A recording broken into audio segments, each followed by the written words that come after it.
Hi everybody, I'm Jack Jinseki, and joining me today is Enzio Argento. Hello. So, Enzio, what kind of content do you make? I have no idea what kind of content I make. I've just been playing Friends Love game on Twitch. What I'd like to make, though, something that I want to do is actually to do kind of an interview show, quite like the one that we're doing right now, Oh, where we'll invite folks over to the bar and we'll just chat over a drink. I'd like to be able to create like a special cocktail for them. I think that'd be fun. hmm, Other than that, I'm a huge fan of wacky games from Japan. Sometimes hmm, things that don't really make it to the the Western like consciousness. hmm. Even though they're like technically a Western release with all the English translation. So I like to be able to play some of those games. Those and indie games, I do like those. So I'll try to play some of those. So, do you consider yourself more of a niche gamer then? I would say so. Even the really popular games that I play are like JRPGs, and that in itself is a niche. So I would say so. Yes. Oh man. So, what made you want to be a VTuber? So I actually had been streaming for almost 10 years Wow. as a flesh tuber. Um, Although I don't think anyone would recognize my voice, so I'm not too concerned. But I'm actually still streaming as a flesh tuber. I do plan to make like sort of a migration. I haven't really told my community that I'm switching over to being a VTuber, so it's kind of a secret between us right now. Yeah, but I well, first of all, I've always admired the technologies behind like VTubing. I've been Yeah, a fan of VTubing in general since the Kitsune Eye days. Have you ever heard of Kitsune Eye? I'm not familiar, unfortunately. So Kitsune Eye is sort of the person who even coined VTuber to begin with. Really? Right. Yeah. So prior to her and her team, really her creative team, prior to them, there has been instances of VTubing, but no one's really called it VTubing. How the term came about was her creative team decided to call it virtual YouTuber, hence VTuber. Hmm. So that's where the tuber comes in. Yeah. And back in the day, they would make it's like static content, like so videos, for Hmm. example, and music, and upload them. They live streaming and VTubing didn't really connect yet. Not at the moment. That still takes a little bit more evolution. And I've sort of like witnessed it all. I've been following Kitsune Ai since maybe her second or third week since her debut. Wow. And that was back in like 2016, 2017, probably. I can't even remember the exact year. It's been so long. But I've just been following VTubing as a trend. I thought it was sort of going to be like the next big thing. I would have jumped on the trend earlier.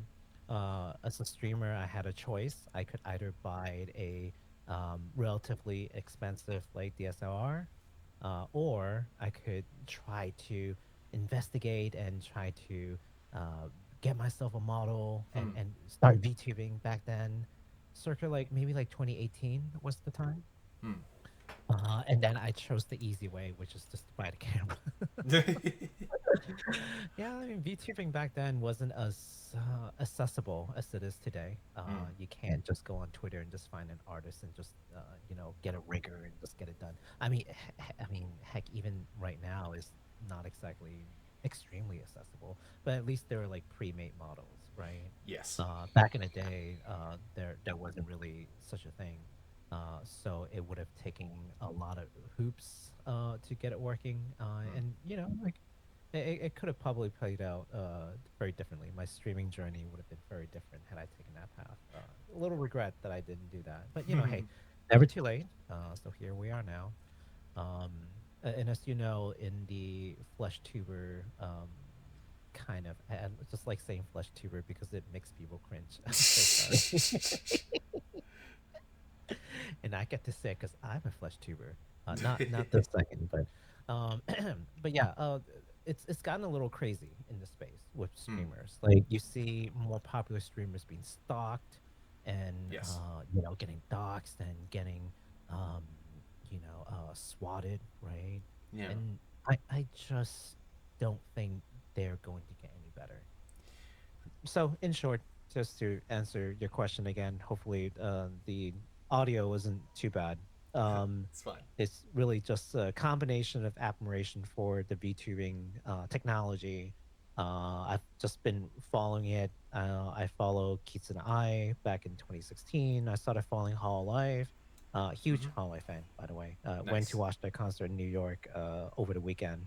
Two Yes. nights of insane insanity. It's amazing. Yeah. And then of course I do follow some VTubers in the indie scene. And I'm just a fan. I like what they're able to do.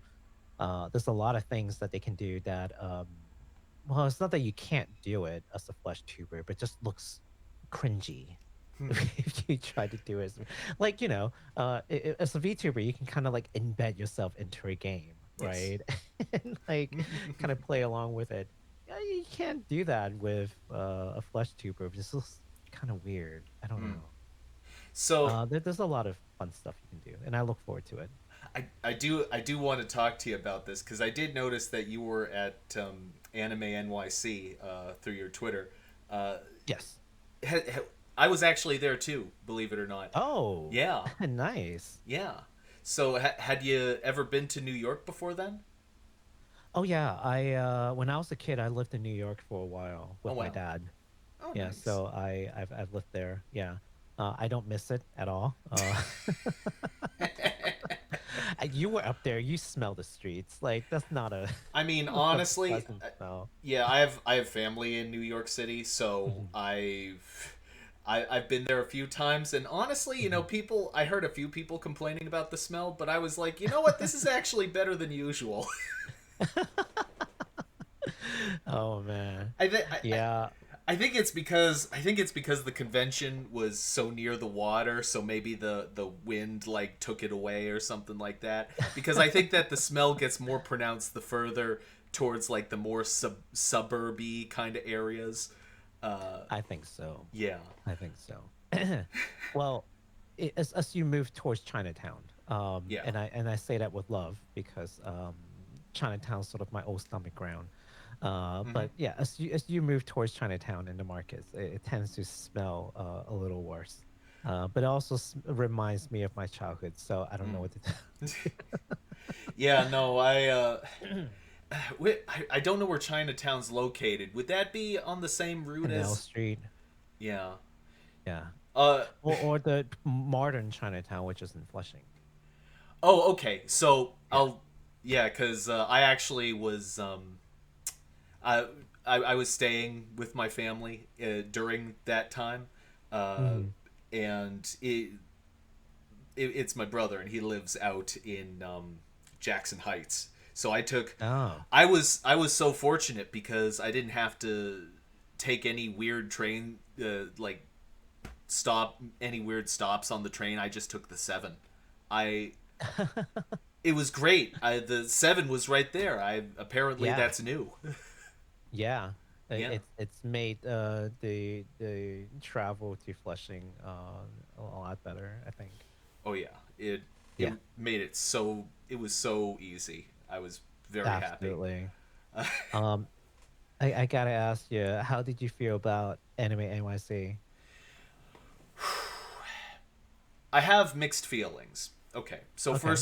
first of all, this was my second convention ever.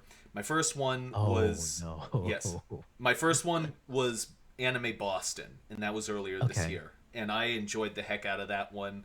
I took my friend. He wasn't even a big anime fan, and yet he wanted to go back, which I didn't anticipate at all. But regardless, Wow. so I said to myself, you know what? This is like one of the big ones. So why Hmm. don't I go to this one and check it out and take a little time off work and see how I like it? Obviously, as you know, was very crowded. Probably probably much more crowded than they actually anticipated. I think that it was probably like twice as many people as they anticipated. Well, I wonder about that because AMIC, if I'm not mistaken, is the largest convention in the East Coast. Yeah. So I think they do have certain expectations that it was going to be this crowded. Um, and because it's also not their first rodeo, right? So I obviously the crowd died down over COVID and whatnot, but it's yes. bounced back up. It's on the rebound for sure. I don't know that they did expect it, and the reason that I don't think that they necessarily did is because there were elements to it that I felt Hmm. were they seemed almost like they hadn't anticipated very obvious things. The one that Hmm. comes to my mind the most is line partitions. I Hmm. can't believe they had so few line partitions for events that were just absolutely jammed to the brim. Uh, No, the that's just AMYC. That's just so that's that's usual just their then. incompetence. That's not gonna change, no Wow. matter how many people go. I am shocked because that would have been so much because the poor people who were at there, they were just shuffling Mhm. people around. They didn't know where to Yeah. put everyone, and they were just No. relying on like spatial imaginary partitions to keep the people at bay. And I was just like, this isn't good enough. And there Yeah. were there were there were some poor people, they were using like this flimsy like carpenter's tape or whatever they call it to make lines on the floor like that was gonna help. No, no. No, You that need sounds about anime NYC. It's like that all the time. yeah. Yeah, I think it's one of those things you get used to seeing once you go there a couple of times. But no, I think that's just par for the course for them. It wouldn't matter how many people, how little people goes. That's basically it for AMIC. More planning would not have changed that for them. There were also weird things in there. There was one event, you may recall it, Pokemon Bingo, Mm-hmm. and they originally were booked for a hall for 200 people. Hmm. And my understanding, this is what I heard from someone who claimed to have inside knowledge, so grain of Hmm. salt, is that Right. they were told that their event was getting more traction than they anticipated. And Hmm. so they were moved from a 200 person hall to a 400 person hall. This is Oh wow. this is significant because they had only anticipated 200 people, so they only had 200 bingo cards for Pokemon Bingo. Oh no. Which means that, and not only that, the room got stuffed, which so Oh. it was probably up around like 500 to 600 people, and they had to tell Oh. 2/3 of the audience, by the way, we got nothing for you. And Just so stand and watch. yeah. Oh well, we hope you enjoy this anyway, even though there's no reason to be here. And people got so mad at those poor organizers, even though it wasn't Oh their fault at no. all. Oh no. Oh no. Uh, Welcome to Anime NYC. yeah. That sounds about right. I I feel as though these were very much avoidable problems. Hmm. But that Yeah. be but though that being said, I don't want to. I still had a great time. I Yeah. still had a wonderful time. Artist Alley was great. Uh, Hmm. I saw a lot more VTuber representation than I anticipated. Uh, Hmm. I even saw. I'm something of a Pippa fan, if you're Okay. familiar with her, and I saw I some. am. Yeah, I saw some Pippa stuff, so I was happy to see Yeah. that. Uh, because you wouldn't get that in Boston from what I saw. Uh, Yeah. And so I think I'll be honest. I think it's because Hololive has such a huge presence in hmm, Anime NYC, and by extension, obviously, if Hololive is there, VTuber fans are there, and if VTuber fans are there, why wouldn't we try to like if I if I was Space Connect, like why Yeah. wouldn't I try to like get a booth over there, Oh right? yeah. Like I know VTuber fans are there. Mm-hmm.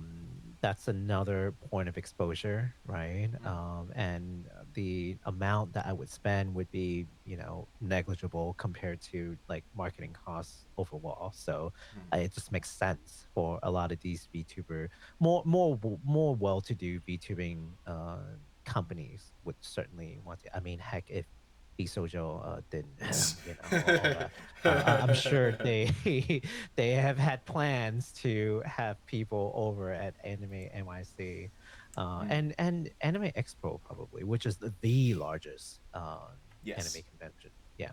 So these two specifically, if I was Niji, I would try to put some money in. Although, if I was Niji, we'd change a lot of things.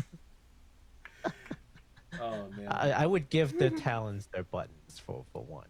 Yeah. You know. Anyways, What? sorry, I don't not to offend any Niji fans there. I'm just So saying that I anyway, would give the talents the buttons. I'm just and, saying. anyway, enough about my experience. What was your experience at Anime NYC? Uh, so very similar to yours, extremely crowded. Hmm. I actually got the con flu, which is why I'm a little under the weather. So if I sound not the greatest, that's the reason why. But I appreciate you taking this interview. Well, providing me this interview. What's the right word? I don't know what's the right word for this. I don't But know. interviewing me nonetheless, even though I sound like shit. Um, yeah, a little under the weather Mm-hmm. from the con flu. But other than that, I spent a lot of time at the Hall Life booth. A lot of time.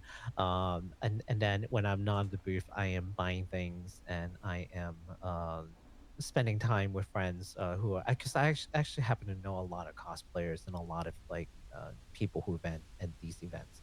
I've been going to anime conventions for maybe more than 12, 13, 14 years. Holy So cow! yeah, kind of a veteran in going to these anime conventions. If you ever go to some of these places and there are these like huge parties, I'm probably there with the organizers. I've partied a lot. Hmm. Uh, anime conventions, let me tell you, have some crazy parties. Um, So wait, hold on. Does that mean you went to the official after parties? Oh yeah, I went. I know the organizers who organized the Wow. after parties. Yeah. Well, no. Oh, sorry. Let me take that back. Not all of them. Just one of them. Mm. I don't want to make it sound like, oh, I just know all these people. I don't. But I do know the organizers who wanted the after parties. Yes. Hmm. Um, and I did go. It was fun.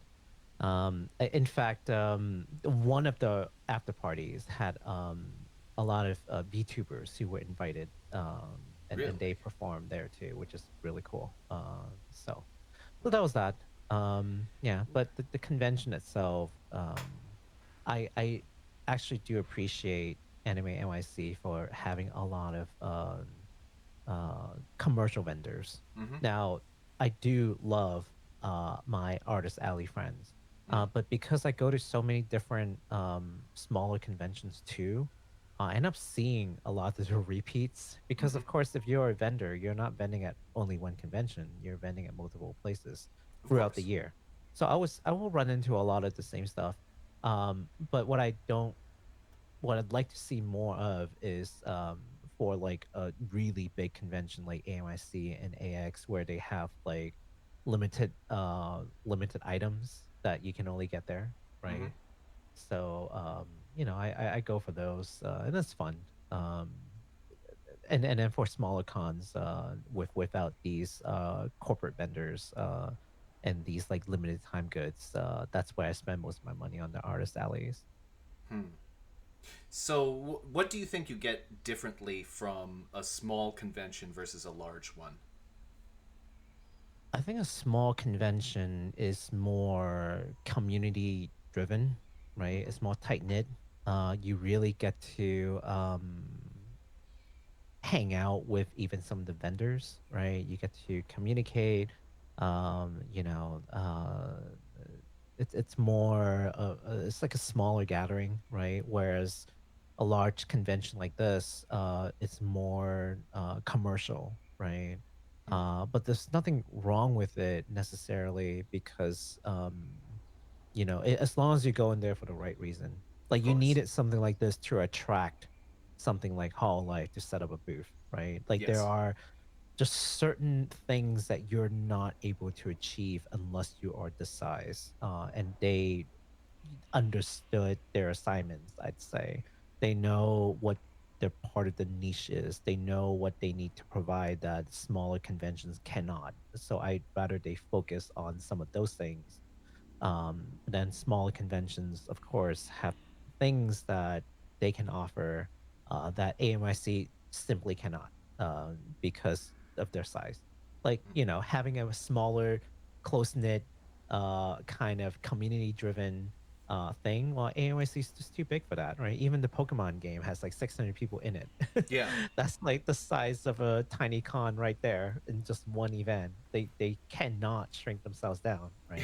So yeah, but to each their own. I think as a fan, as long as we have the right expectation, we can always enjoy the situation that we get ourselves in. Absolutely. Another brief aside. You want to talk about overcrowded events? There was like a speed friending kind of event there. Oh no.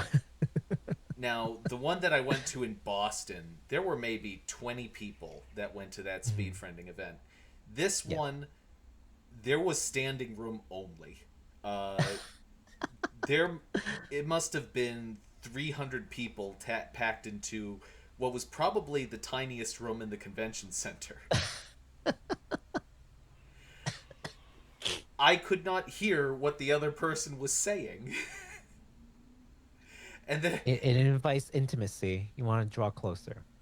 and then I and then I was standing across from this poor girl who could only communicate in sign language. Oh no. So if you want to talk about like barriers to overcome, I can't hear what she's saying. She can't hear what I'm saying, and I have to communicate to her through an interpreter. Oh my god. Oh boy. Yeah, I, like for something like this, you would think that, hey, there'd be someone who would stand out by the door and like maybe give people little stamps or something and say, okay, you're permitted. And then once we run out, it's like, yeah, no, sorry, I've counted like, 100 people and like this is the max. Like we can't take anyone else. Sorry. I guess you're not friending anyone today. I I mean I kind of get it. It nobody wants to say no, you can't come in. Nobody wants to Yeah. say that. But at the end of the day, if you want to have a productive event, you pretty much have to. Uh, I don't know. Yeah, absolutely, absolutely. Sometimes you just have to learn to say no to people, right? Yeah, so Yeah, it goes. I agree. Yeah. Uh, so let's get back to the interview. Side tangent about Anime NYC over. Uh, what was the process for creating your character? Oh, geez. Um, it's rough. Let's Hmm. just say that it was rough. Well, I think it looks any fantastic for the record. oh, thank you. Mama did work, literally. So, and I'd love to talk a little bit about Cebu Mama. Cebu Mama is incredible. Of course. And I recommend her to everyone. But as a male VTuber, first of all, finding the right art style was difficult. Yes. There are certain archetype. Um, I can name them all because I really spent some time looking at them. You got the Shotas, Yep. you got your like idol prince kind of look. Mm-hmm. You got the super buff guys, like The and then Bara. you have like the angels and demons and vampires, and then you have like the animal, like, Mm-hmm. looking dudes, kind of like a werewolf situation. Yep. Um, you know, uh, that covers like 90% of the VTuber designs. Mm-hmm. My friends has sent me in my initial journey of finding an artist and a designer. They've sent me a couple of websites, and I looked at them, and they look great. They Mm. are very expensive models, Yes. but they have certain styles to them Yes. that ends up looking like a protagonist from like one of those what are they called? Ultimate games. Mm. Yeah. And and maybe that's what some people like, I'm sure. But it just didn't feel like that was for me. Yes. Um, No, I get so that. one day, perchance, I was scrolling through Twitter, and again, I'm a pretty big Hololive fan, and I saw an artist drew the most beautiful Cecilia in this dress that she had designed for Cecilia. Well. Um, yeah, and I was just amazed at the intricate design and how well the illustration came out. And I was just compelled to reach out to this person, and that person is Cebu Mama, Mm. who actually designed and drew this character. And I'm very glad that I reached out to her. So I had some idea of what a VTuber I would like.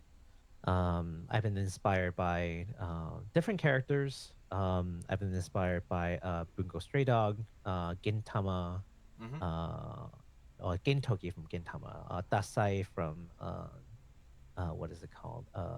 Bungo Stray Dog, Mm-hmm. and among other things. There's like Aizen from Bleach. I really like Aizen Yep. before the Aranaka arc. I thought Aizen was super cool. I didn't care for Ichigo. I like Aizen. I'm like, yeah, so society down. Woo. well, that's bad guys for you. Is they make bad Yeah. guys the most compelling people in the series. The good guy is, Yeah. by contrast, kind of bland and uninteresting. This. I can go into this whole thing about Bleach and how they spend like no time in the side characters. Poor Chad. Mm. But I digress. That's a different conversation. But yeah, but so there are a lot of characters. I kind of knew what I wanted. So I'm Chinese, Mm-hmm. ethnically, and I wanted to sort of introduce some of that element into the design. Mm. Uh, I've obviously I've been a longtime VTuber fan, so I kind of understood what sort of thing goes in to make a good VTuber design, just because I've seen so many over the year. So I had a good idea what I wanted. I wrote out a very basic backstory. I gave arts and key colors and all the things that I thought would be useful to make a mood board and like just a uh, initial thing for the designer to just take a crack at it. And Cebu Mama, and this is true, uh, created 90% of this model in her first draft. Wow. Yeah. And that took maybe 3 weeks or four. Don't you just love it when there's someone who's so experienced that they basically just know what you want before you even know it yourself? Well, the crazy thing is that I gave her the description. I said that I am looking for a male presenting model. Mm-hmm. And I asked her if she had experience making such a model or designing such a character, and her answer was no. She only draws female characters, and it's true. Even today, I am the only male character that she has ever designed, and, and so I'm her only son. And she does not draw guys. She only draws girls, and she draws extremely beautiful girls. And she said, "Hey, I'd like to take on this challenge if you're down." And so, well, the other thing is that I wanted like a Chinese kind of fusion, um, look to it. Mm-hmm. I've seen something from like Hoshimachi Suse where she did like a sort of like a Chinese mafia kind of dress that she had. Hmm. I just thought that that looked really good. And so I wanted something to that effect, if you will. Yep. And Cebu Mama is actually Chinese. So I thought, okay, she speaks perfect English. She draws really well. She's Chinese, so she has some understanding of what these elements mean. So she's not like slapping random things onto the character, if that makes sense. Like she Yeah. knows. So I thought, well, she's kind of the perfect person, and I think the result speaks for itself. She is, in fact, the perfect person to do this. And what one of the things that I like about it is that it's not too busy at all. It I Yeah. I appreciate that in VTuber models because some people I think they get this idea that the more things that you slap on the model, the better that makes it. And all I can think is, no, it gets distracting, doesn't it? Indeed. And I one of the thing that I had asked for her to consider when designing it is like functionalities. So like, hey, I get that there are certain decors, Hmm. but let's try to keep it so that things are more or less functional. Like, Hmm. would a person have this RL, and if they did, why would they? Hmm. And there were some things that we had removed Hmm. because I was like, well, that it feels like this wouldn't really serve much of a purpose to kind of get in the way of things and Hmm. what have you. But yeah, that's sort of the direction that we were trying to get to is let's try to have things that are more or less practical. And if this person, this character is alive, would they wear it? Would they have this on? And why would they? And if we can't have a good reason for it, then it uh, might not be a good idea to keep it. Hmm. So yeah, so that was the direction that we went with. Nice. So, what have you done in preparation of your debut? Oh boy. Too many things. Um, so I've been a longtime streamer. So I Yeah. do understand, what are the assets that a person would need. And I'm actually starting a brand new channel. I'm basically abandoning my old channel, Gotcha. which is kind of crazy. To start a brand new channel. I do plan on migrating some of the viewers over. Some of the viewers who have been around for a long time, I would like to keep seeing them, so I'll tell them about it. But some of the other people who might have like followed and don't really come by, like I don't really miss them. Mm-hmm. They never come by anyways, right? So it's fine. So start fresh, start new. Gonna tell them about it. But because I'm starting fresh, of course, a lot of things that I had, all the stinger transitions, all the emotes, all the scenes, all the music have to be completely redone, redrawn. Nothing can be reused. Nothing other than my hardware could be reused. So, in preparation for the debut, really is first of all getting all those things down. Well, That, yeah. and if I've learned nothing about you from this interview, you're obviously very slapdash about all these things. I assume you're just going to use AI for everything. Uh, Man, oh man, I have a, I'm kind of, AI.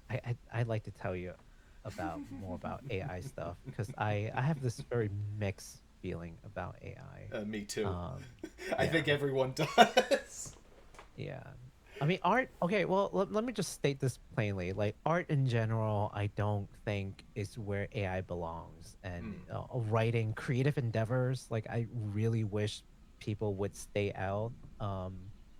AI would stay out of it because it's turning it's really muddying the water and I really don't like it. And this is just now. Like it's only gonna get worse, I think. I think that. I'm Yeah. sorry. I No, think no, go ahead. I think the worst thing that I've experienced about AI was when I was at the artist alley. All I could think is, I wonder. I wonder if. And I think that that Mhm. is the worst thing because everybody there obviously they put their heart and soul into the things that they do, and they work Yeah. hard, and it's obvious. Mhm. But then you cast this completely unnecessary doubt over everything, and it just Right. undercuts all of their work. But you can't Right. help but wonder, maybe what if? Because you Hmm. wouldn't know. We could Yeah. pretend that we would know, but let's be honest, for certain Yeah. things we wouldn't know. Yeah, that's my thing too. I guess earlier on in my VTuber journey, someone had accused me of, oh, you're doing a collab with someone who uses AI art. Like, how dare you?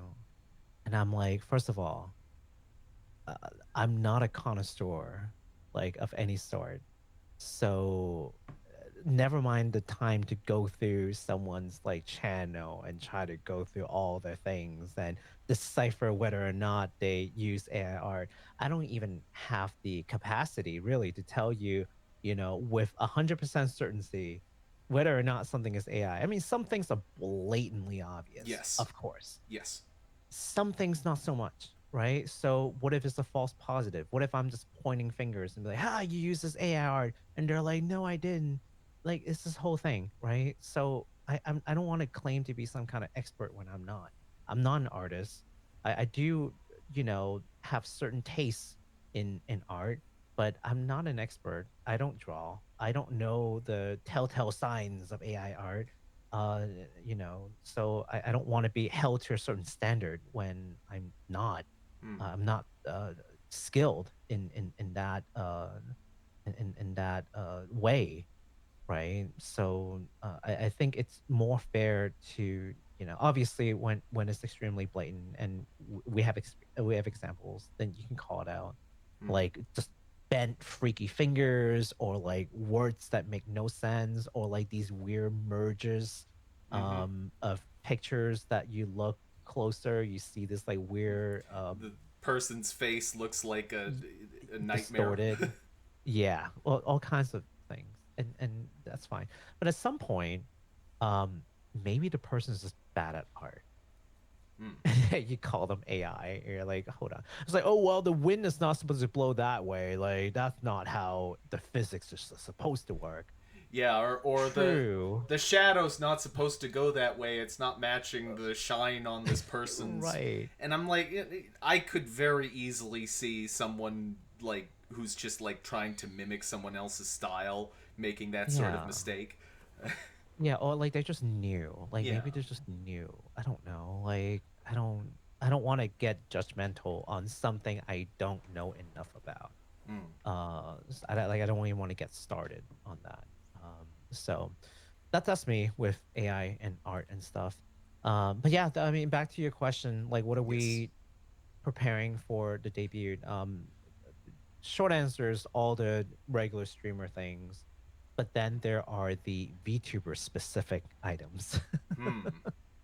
Like lore videos and the models and yeah, all kinds of things that are more VTuber specific. I think that's the part that it's taken a little bit more time for me because I Hmm. don't know what I need, and by the time I know I need it and I request for it, uh, that may delay the debut by quite a bit.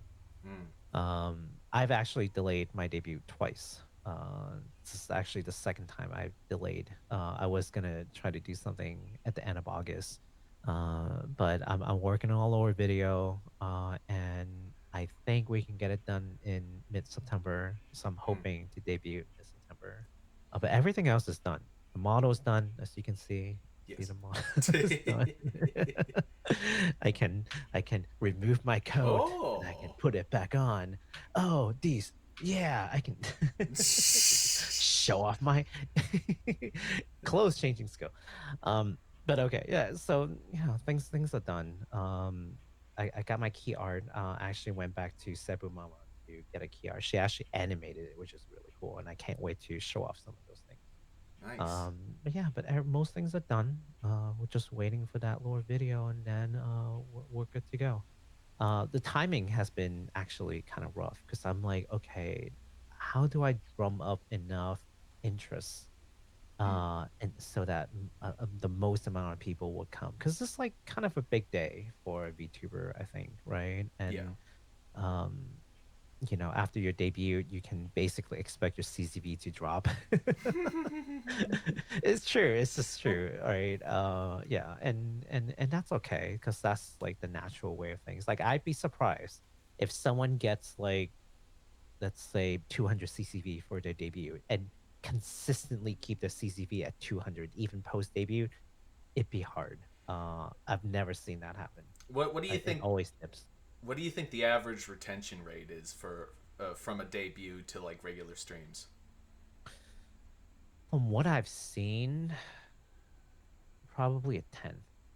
I was gonna take a guess at that too, because Yeah. generally I find that levels of engagement are somewhere around the 10 to 20 mark. So if you Hmm. have one level of engagement, like I would think that if you see the video, if you have a good video, the Hmm. thumbnail, 100 people will see it, 5 people will click on it. If 20 people watch the video, one person will stick around for the next video. Right. Yeah, I think 10% engagement is about right. Hmm. In different platforms, about 10%. Yeah. Hmm. So if I see a debut of maybe 100 people, I'm expecting maybe like 10ish people come by on a regular stream. About. Some people do a little better, some people do a little worse, Hmm. but about there is the expectation. Hmm. So really, your chance to get as many, and that's why I'm hoping that new VTubers coming in, and this is coming not coming Hmm. from like a new VTuber myself, but just coming from a person who's streamed and been around um, this side of the community for a while. Hmm. Try to drum up some interest before you do your debut, and then like don't be surprised if you skip that step and then you do your debut and no one shows up and then Yeah. like you wonder why. It's like, well, you didn't advertise, you didn't give people reason to come by. You didn't Hmm. tell them ahead of time. There's a lot of reason why they didn't come. Um, so it's a lot of it does come with preparation. Yes. I can only imagine. Uh, so you've mentioned the lore video. Is there anything you're able to give the audience about your lore? Are you able to drop anything? I'm a bartender. Uh huh. Okay. Next question. No, I can tell you more about it. I actually did drop some hints about having some ties to the mafia and Hmm. having a bar and living in certain shady parts of town. But more will be revealed in the debut. I did mention the kind of characters that inspired the design, so Nice. they have also in turn inspired the lore. But what I would want to do, and I've mentioned this on Twitter, what I want to do is do an extended lore, Hmm. like a full worldview of it, not just my character, but like the world that I live in. What does that look like? Why are different people coming to my bar? Um, and I did come up with something that I could share with you, Hmm. and I thought it was kind of fun. Um, I had a dream one day, and I put this on Twitter. I had a dream one day. Um, After I spent an entire night messing with my VTuber model. It was no wonder why I had that dream was because that was the day when I was like really testing out my model. Hmm. I had a dream that all VTubers got isekai'd into a world as their OC, and they have to live as their OC, powers and all the lores, all the powers, the looks, everything. So you have NPCs in there, and they'll respect your character as per your lore. They will interact with you as per your lore. So, for example, if you are some kind of divine goddess, something or another, you will be some kind of divine goddess in that world. If you are like a magical girl, you'll be a magical girl. If you are a dragon, you know, vampire dude, then that's what you are. You'll be that. And somehow the world just integrates everyone, all the lores, all the things are just seamlessly integrated. It just does. That is just the world. No questions. I Um, I can't help but feel that I've somewhat shortchanged myself in this scenario. I'm basically just me with dog ears. That's all I am. and that's the fun thing about this world. Well, this after I woke up, I thought more about it. And I thought, well, I can expand this. I can write about this. And I do plan on writing about it at some point. Where some people, like yourself, maybe didn't care to spend too much time doing backstory, not because of like laziness or anything, but just just What are didn't. you You, implying? well, I really need to spell it out for you? I'm just kidding. No, but like some people inadvertently, just wanted to do something fun, right? Hmm. Maybe they just didn't care to do all that. Well, they also didn't think that they would get isekai'd as this, so they have certain regrets. Other people are trying to rebrand, and they didn't get to rebrand in time, so they are stuck in a model that they don't want to be in. So I feel like that's interesting because those are things that most people don't think about. Hmm. Um, but the ultimate question that I would ask to people is, given that's what's happening, given that you have been isekai into this world, uh, as the character that you have designed, that you're responsible for, with all the powers and all the lores, all the things, uh, do you want to stay or do you want to go back? And there will be two fashions of people. There's some will want to stay and some will want to go. And if you want to stay, you have to give up everything in your real world. All your Hmm. friends, your family, all of the status, all your accolades, all the things, you have to give it up. And some people have no problem giving it up. VTubing is kind of an escapism for them. And so they will naturally be okay with it. Some other people, maybe they're more distinguished in real life, they might have trouble giving up, or hey, they have loved ones, fiancés, husbands, that aren't into the Vita. Well, they're gone forever. Their kids, Hmm. their pets, they have to give that up. So, sorry. Uh, what would you say is the best thing you get from being a VTuber? Not letting the physical reality um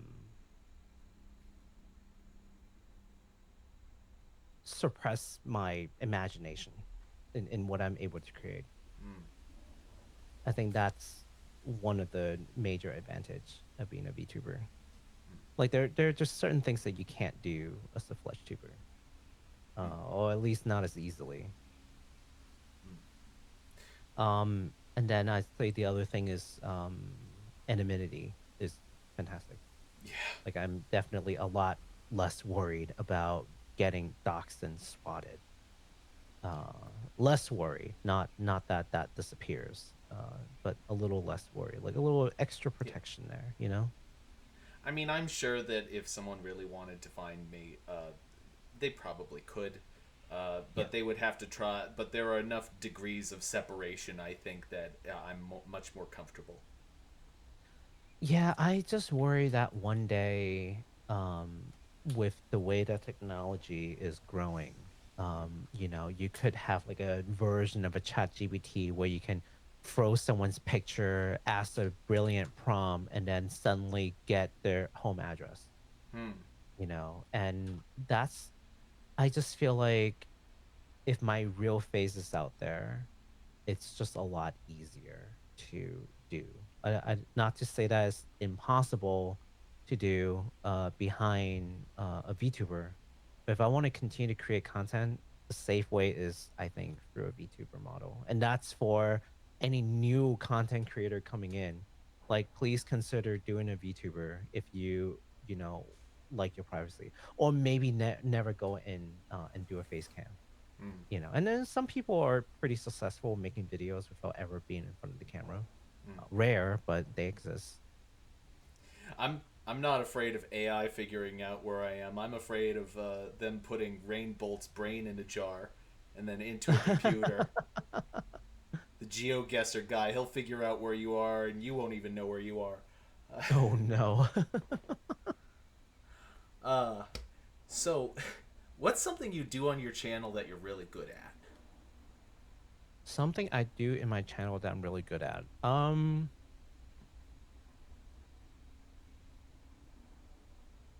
I don't know if this counts. It does. But I think the thing that I'm really good at doing is connecting with people. Hmm. I can have a pretty good conversation and be able to give them a very safe space just to kind of unwind and hang out. And that's part of the reason why I decided to go with the bartender theme. Other than the fact that I used to be a bartender, Hmm. I'm no longer a bartender. Just for anyone who's wondering, but I was a bartender. One of the things I did like about being a bartender is just being able to talk to the patrons Mm-hmm. and just see how their days are. Some of them will definitely overshare, especially after a shot or two. I've had like a Marine guy started bawling out, crying to me about things, and I'm like, "Oh boy, you're really oversharing." I worked near a military base, so we had a lot of Navy and Marine guys come by. That'll do it. Um, yeah, that'll do it. But you know, like I appreciate um, being able to have that kind of connection with people. Hmm. And so I want to be able to give like that space for people to just like take a load off and just relax a bit. Absolutely. So I think that's what I do best in. I'm not necessarily great at games. That's for sure. But I don't need to be because that's not what people come for. Some people will go to watch like a league player and they're like, "Oh yeah, this guy is the best in the world," which is great. Some people will watch people who are really bad at games, and that's what they're into. Like, oh yeah, no, you suck. I love it. It's because it's just so funny, right? Like it's Yeah. like humorously bad. I'm neither. I feel like I'm kind of like mediocre, which is terrible. But I don't. Yeah, but no one comes to watch me play games. The game is really just so something is happening on screen.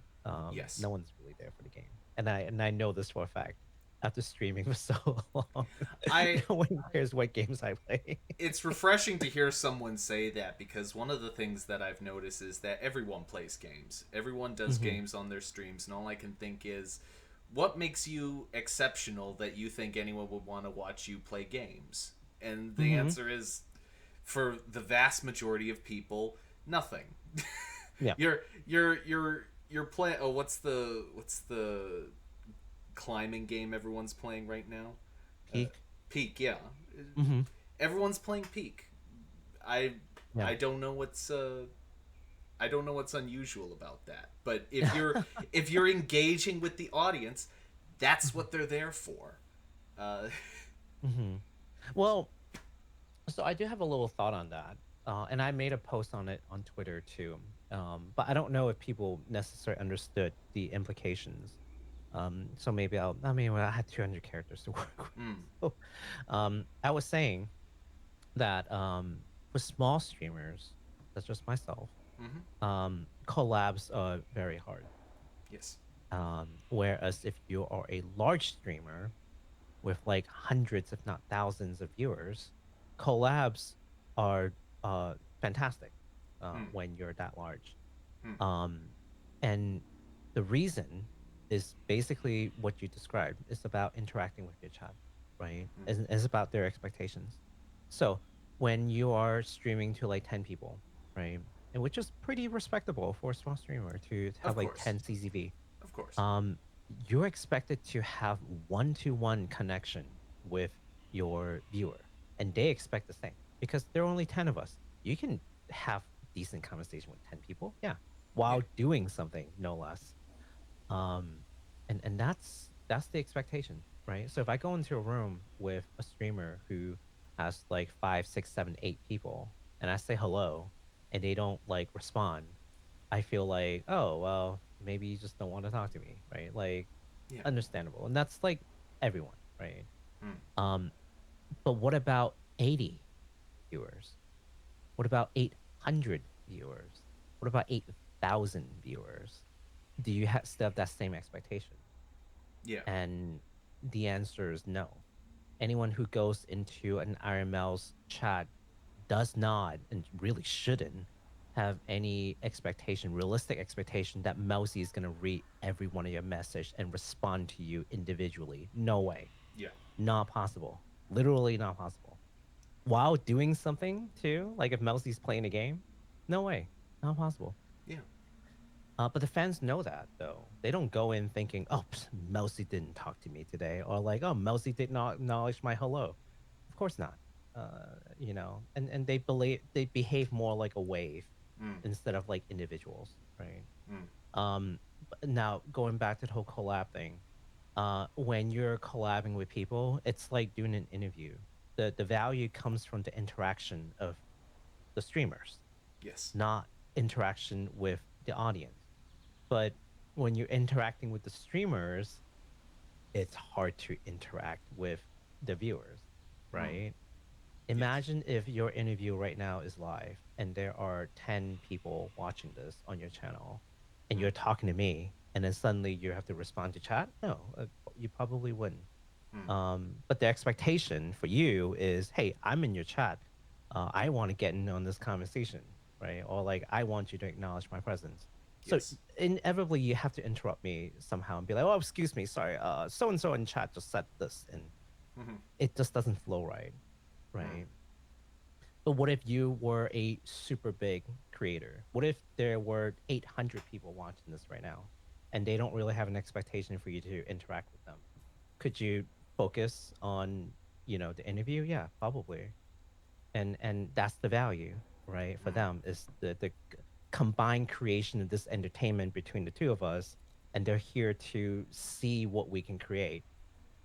So the value to the viewer is decidedly different. So to answer your question about Peak, what is it about Peak that appeals? It should be the comedic effect of these specific streamers that can create given the circumstances. Mm. But does it work for a streamer with small CCV?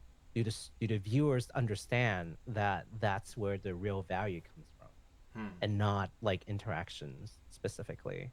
Mm. I am not certain that they would. Yeah. So, what do you hope to accomplish through your channel? Uh, so I do hope to continue what I was doing as a flesh tuber. When I started streaming years ago, I was just bored. And I really like JRPGs. Um, Growing up as a kid, I really like JRPGs. And JRPG wasn't very mainstream at the time, Yeah. and it still kind of isn't, but a lot more so today than before.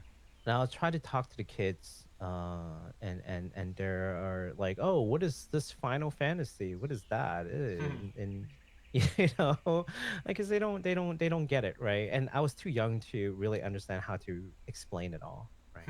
Um, and there was no internet at the time. I've just dated myself. There was no internet because I come from a pre-internet age, growing up, anyways. Uh, So on it's not like, yeah. a brief side note, I've got to introduce you to that friend of mine. He made a TTRPG about Final Fantasy. Oh, I need to see that. Yeah. Anyway, sorry. Go uh, on. You were talking. no, no, no, no. I'm glad that you mentioned that because I am very interested to see it. Yeah, but and so I guess I wanted to make more friends who are also interested in JRPGs. So I started streaming JRPGs. People come by. It's kind of a niche, and then we just have fun talking about the game. That's how I started, anyways. But gradually, the intention changed over time. Mm.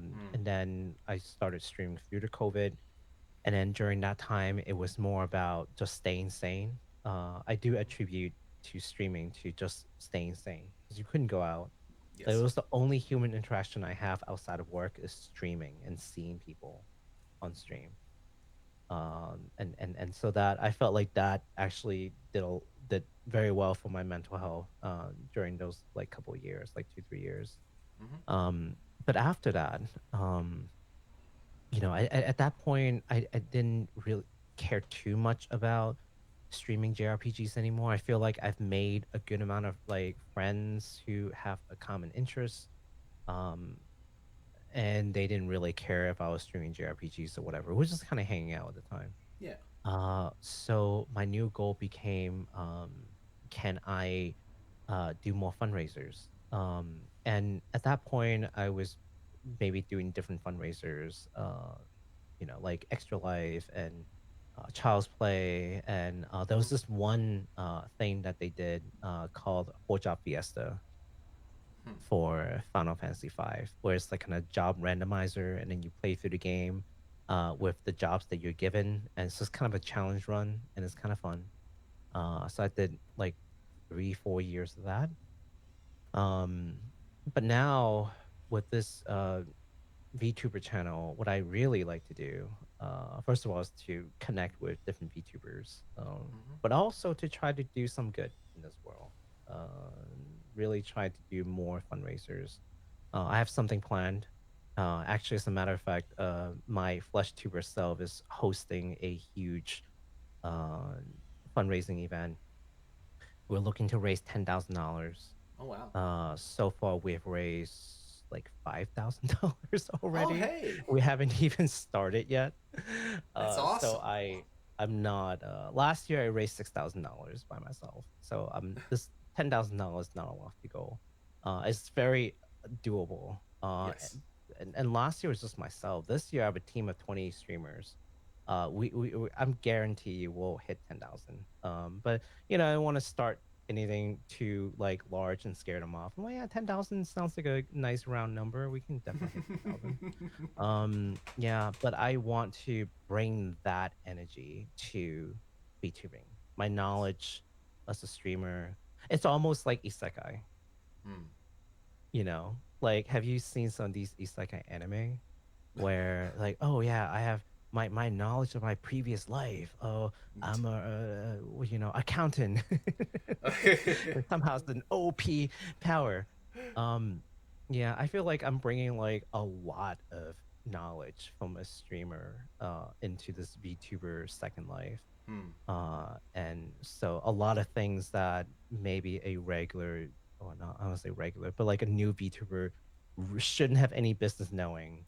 I know and I have connections to get stuff done. And I plan on really utilizing that and maybe recruiting some new VTuber friends into this endeavor, which is to really do some charity work. Hmm. Uh, just out of curiosity, since you brought up isekai, what is what is your least favorite isekai? Oh, geez. Because everyone has a favorite, but I think that what makes isekai noticeable or notable is how much absolute trash there is. I I agree. Oh man, I But that's why we love it, right? Because mm, it's the meme. It's the your fan your isekai is trash. We know. Uh, there are definitely some really good isekai, yes. and there are some really bad ones. I don't know if this is necessarily my least favorite one, but it's Hmm. definitely among my least favorite one. I think it's something like Kenja no Mago. It's like the sage's like grandson or something to that Mm-hmm. effect. Uh, and like, okay, mm, it basically has like the two like biggest offense of like isekai anime. One, it's kind of like a stupid harm again, Mm-hmm. where by virtue of just being ultra OP, and doing the bare minimum as a human being, like saving other people when you have that much power, is Yeah. like not exactly heavy lift for you. But oh man, there are armies of ladies swooning over this dude who otherwise have no personality. Yep. Yeah, that makes a whole lot of sense. So that's like the offense number one.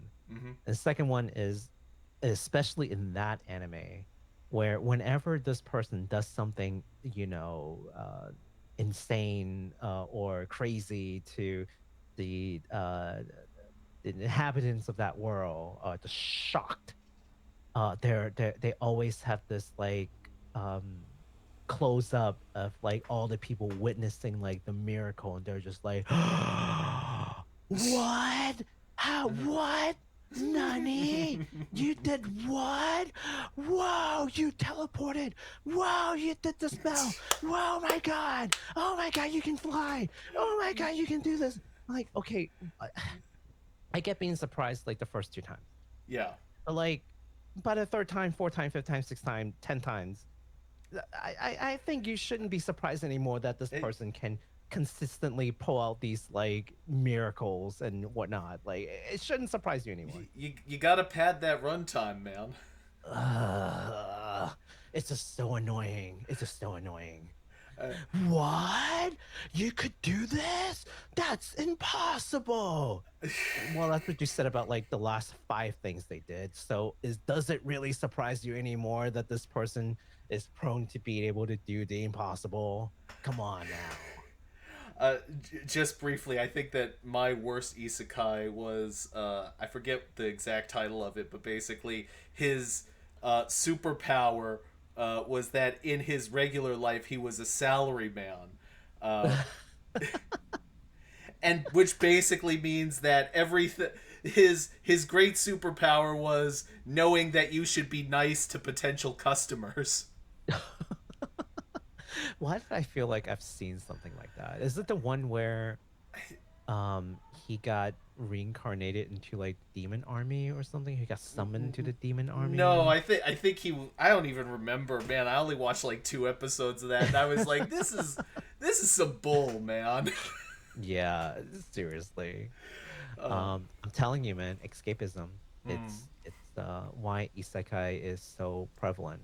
mm, Um, you will notice that all the genre that are popular anime mm-hmm. are just all escapism for grown-ups. Yes. So if you look at like some of these like teenage anime, right, coming of age, why? Because these old people Mm-hmm. wouldn't stop reminiscing the good old days, Mm-hmm. when they're also teenagers. All these is like at work, escapism. Mm, Most of it is just escapism, but in a way that makes more sense once you get the context of what life is like in Japan.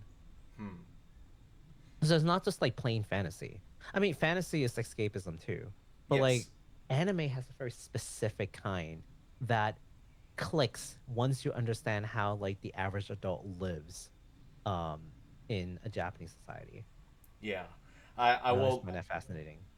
I won't lie. The limited understanding I have of adult life in Japan is kind of scary to me. I'm like, I don't know about that. All work, no play, no romance. Yeah, pretty much. Uh, so, sounds terrifying. And you have to respect your boss, right? Yeah, And that's where all the power fantasy really kicks in. and then it's like Define authority. it there's this old movie from the 80s called oh, what's it called? Regardless, there's a scene in the opening where they show Japanese businessman training. So it's they're basically going through this bizarre humiliation ritual Oh my in order god. to make them better employees for the company. Oh no. And I'm like, That "Ooh." sounds par for the course. Yeah. Uh, anyway, who is a VTuber that you'd love to talk to, and do you have anything that you'd like to ask them? Oh jeez. There are too many. There are too many. Oh. Ooh. That's a tough one. I mean, there are too many, but also like I don't know what I would. Okay, if I get to talk to any Mm-hmm. VTuber, Mm-hmm. if I get to talk to any VTuber, I think I would want to talk to Ina. Ina is my number one. uh, Kamioshi Hmm. in Hall Life, and 100% no doubt, like my favorite personnel. Period. She's so dorky, Oh and yes. extremely talented. Like Yes. it's she could just basically do whatever Ina wants to do. She will do it, and she would do it well. Um, and that's just that amount of raw talent is just amazing. Hmm. I would want so the thing about Ina, and this is true. Mm-hmm. I've actually followed Ina before she was Ina, Yeah. because she was an artist, and I follow certain artists on Pixiv, and she happened to be one of them. And then I never knew that that particular artist became what we now known as Ina. Hmm. I was following Hall Life, and then I'm like, oh no, they have a Hall Life EN. That's crazy.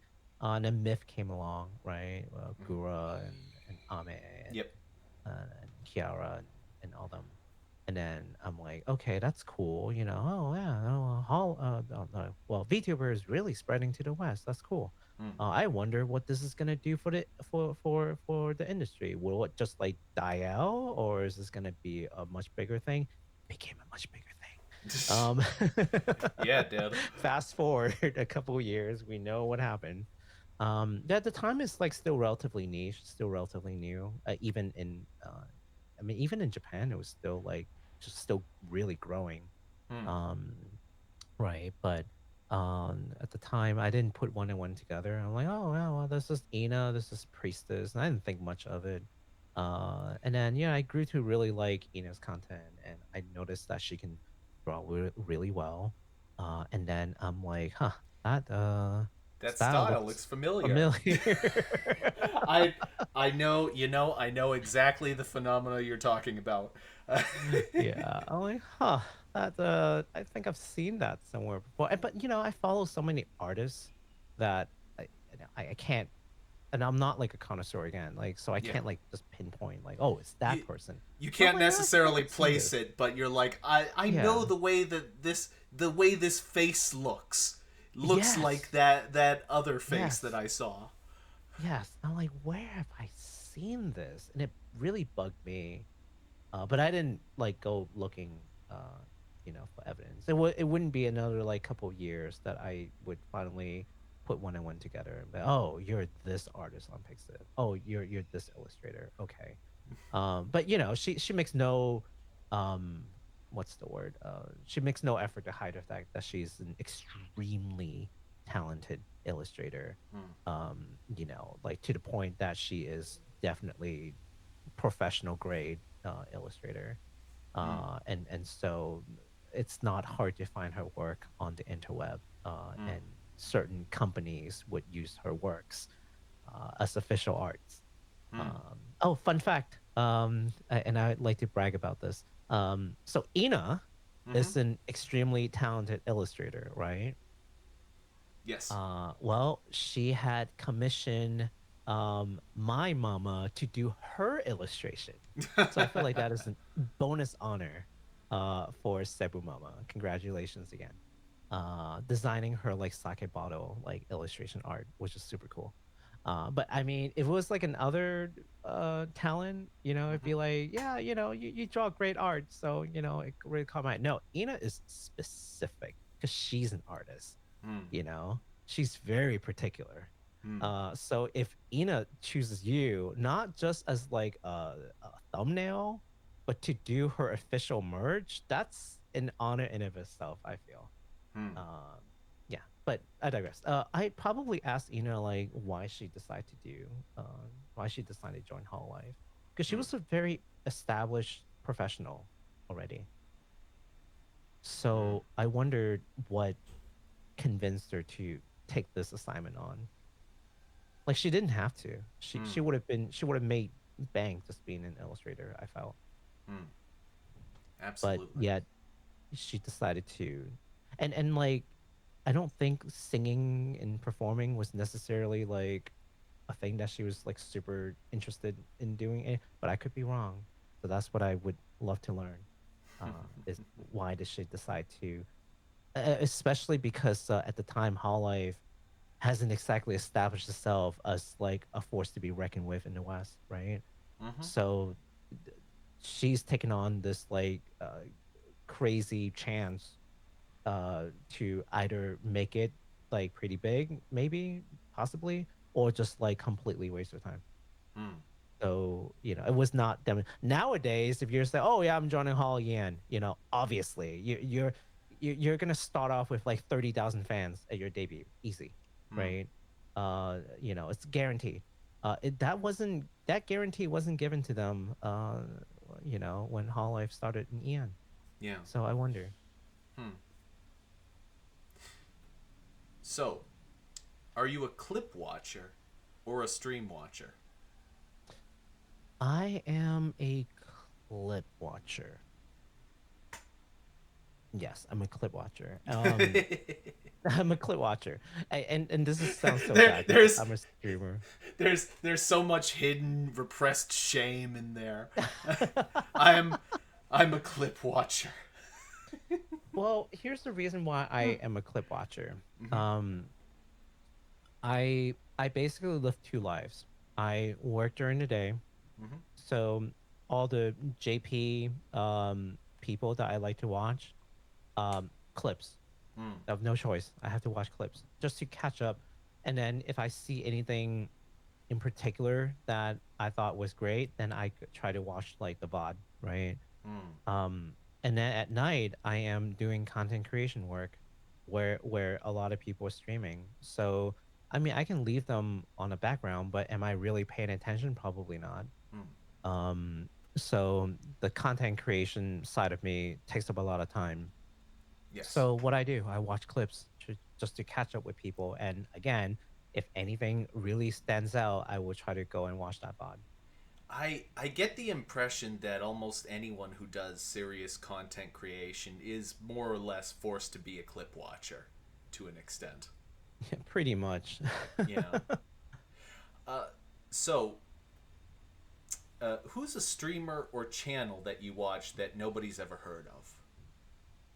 Nobody has ever heard of. Yeah. Ah, So no Hollow I Live don't. allowed. No hall. Well, have you ever heard of Mori Calliope? I don't know. I've Just never literal Mori. I don't know. that name does not get brought up on this channel on a regular basis. um. Okay. Honestly, I don't think that there's anyone that I necessarily watch that like no one has really heard of. They all Mm. have like their own little community. Mm-hmm. So I don't want to make it sound like, oh, no one knows this person. But if we were just talking about like smaller streamer, Mm-hmm. there are definitely some smaller streamers that I would watch, and some of them are VTuber like mutuals that I've had the pleasure to meet in Nice. these last 2-3 months, especially. They're fantastic, and I have like a whole list of people. Like I just need to pull it out. Mm. um, some of them though are old friends from flesh tubing days that I've watched them for years, right? Mm-hmm. Well, one person that sticks out for me is Shirotora Tenshi. So SHI ROTORATNSHI. Gotta spell it out because it's hard to spell. Mm-hmm. Yeah. So I've actually they've actually gone from a no cam streamer to an avatar streamer to a VTuber because I just kind of pushed them along that direction. Mm-hmm. And watching their entire VTuber journey has actually in turn inspired me to go on the same similar journey. Nice. So I'm very thankful for their existence. And also, they're like extremely friendly, extremely helpful, super fun to watch. Um, but yeah, she's yeah, she also happens to be my mod. So Nice. maybe a little biased. No, but truly a very genuine and kind person, which is something that I love to see. She has a model with a very prolific VTuber designer named Mm-hmm. Kazi. Oh, KZ, not Kazi, KZ. Nice. And I have collectively called all her V siblings like Kazimons. Hmm. And I am determined to collect all of them. So far, I'm like at 50% with the collection. Mm-hmm. So that's one. Another one that I really enjoy watching is Rosemary VT. Mm-hmm. She's another flesh tuber turned VTuber. But in that regard, she's definitely a senpai because she switched over maybe like 5 years ago, 6 years ago. She switched in fairly early, I think. And she's been loving this VTuber. Like she has no plans of going back. She plays a lot of horror games. Mm-hmm. She used to go by Spoopy Mary, but now she's Rosemary VT. Mm-hmm. So that's another person that I could definitely recommend people to check out. Absolutely. Uh, so, who do you know that you hope to collaborate with soon? Someone I hope to collab. Well, I'd like to collaborate with you on something else. Absolute. Says that. Hey, I give the offer to anyone who comes on this channel. If you ever want to collaborate with me, please let me know because I love to collaborate. I love doing things like this. So, please reach out. Well, thank you again for having me on here. I really appreciate it. Yeah, But aside from the obvious, of course.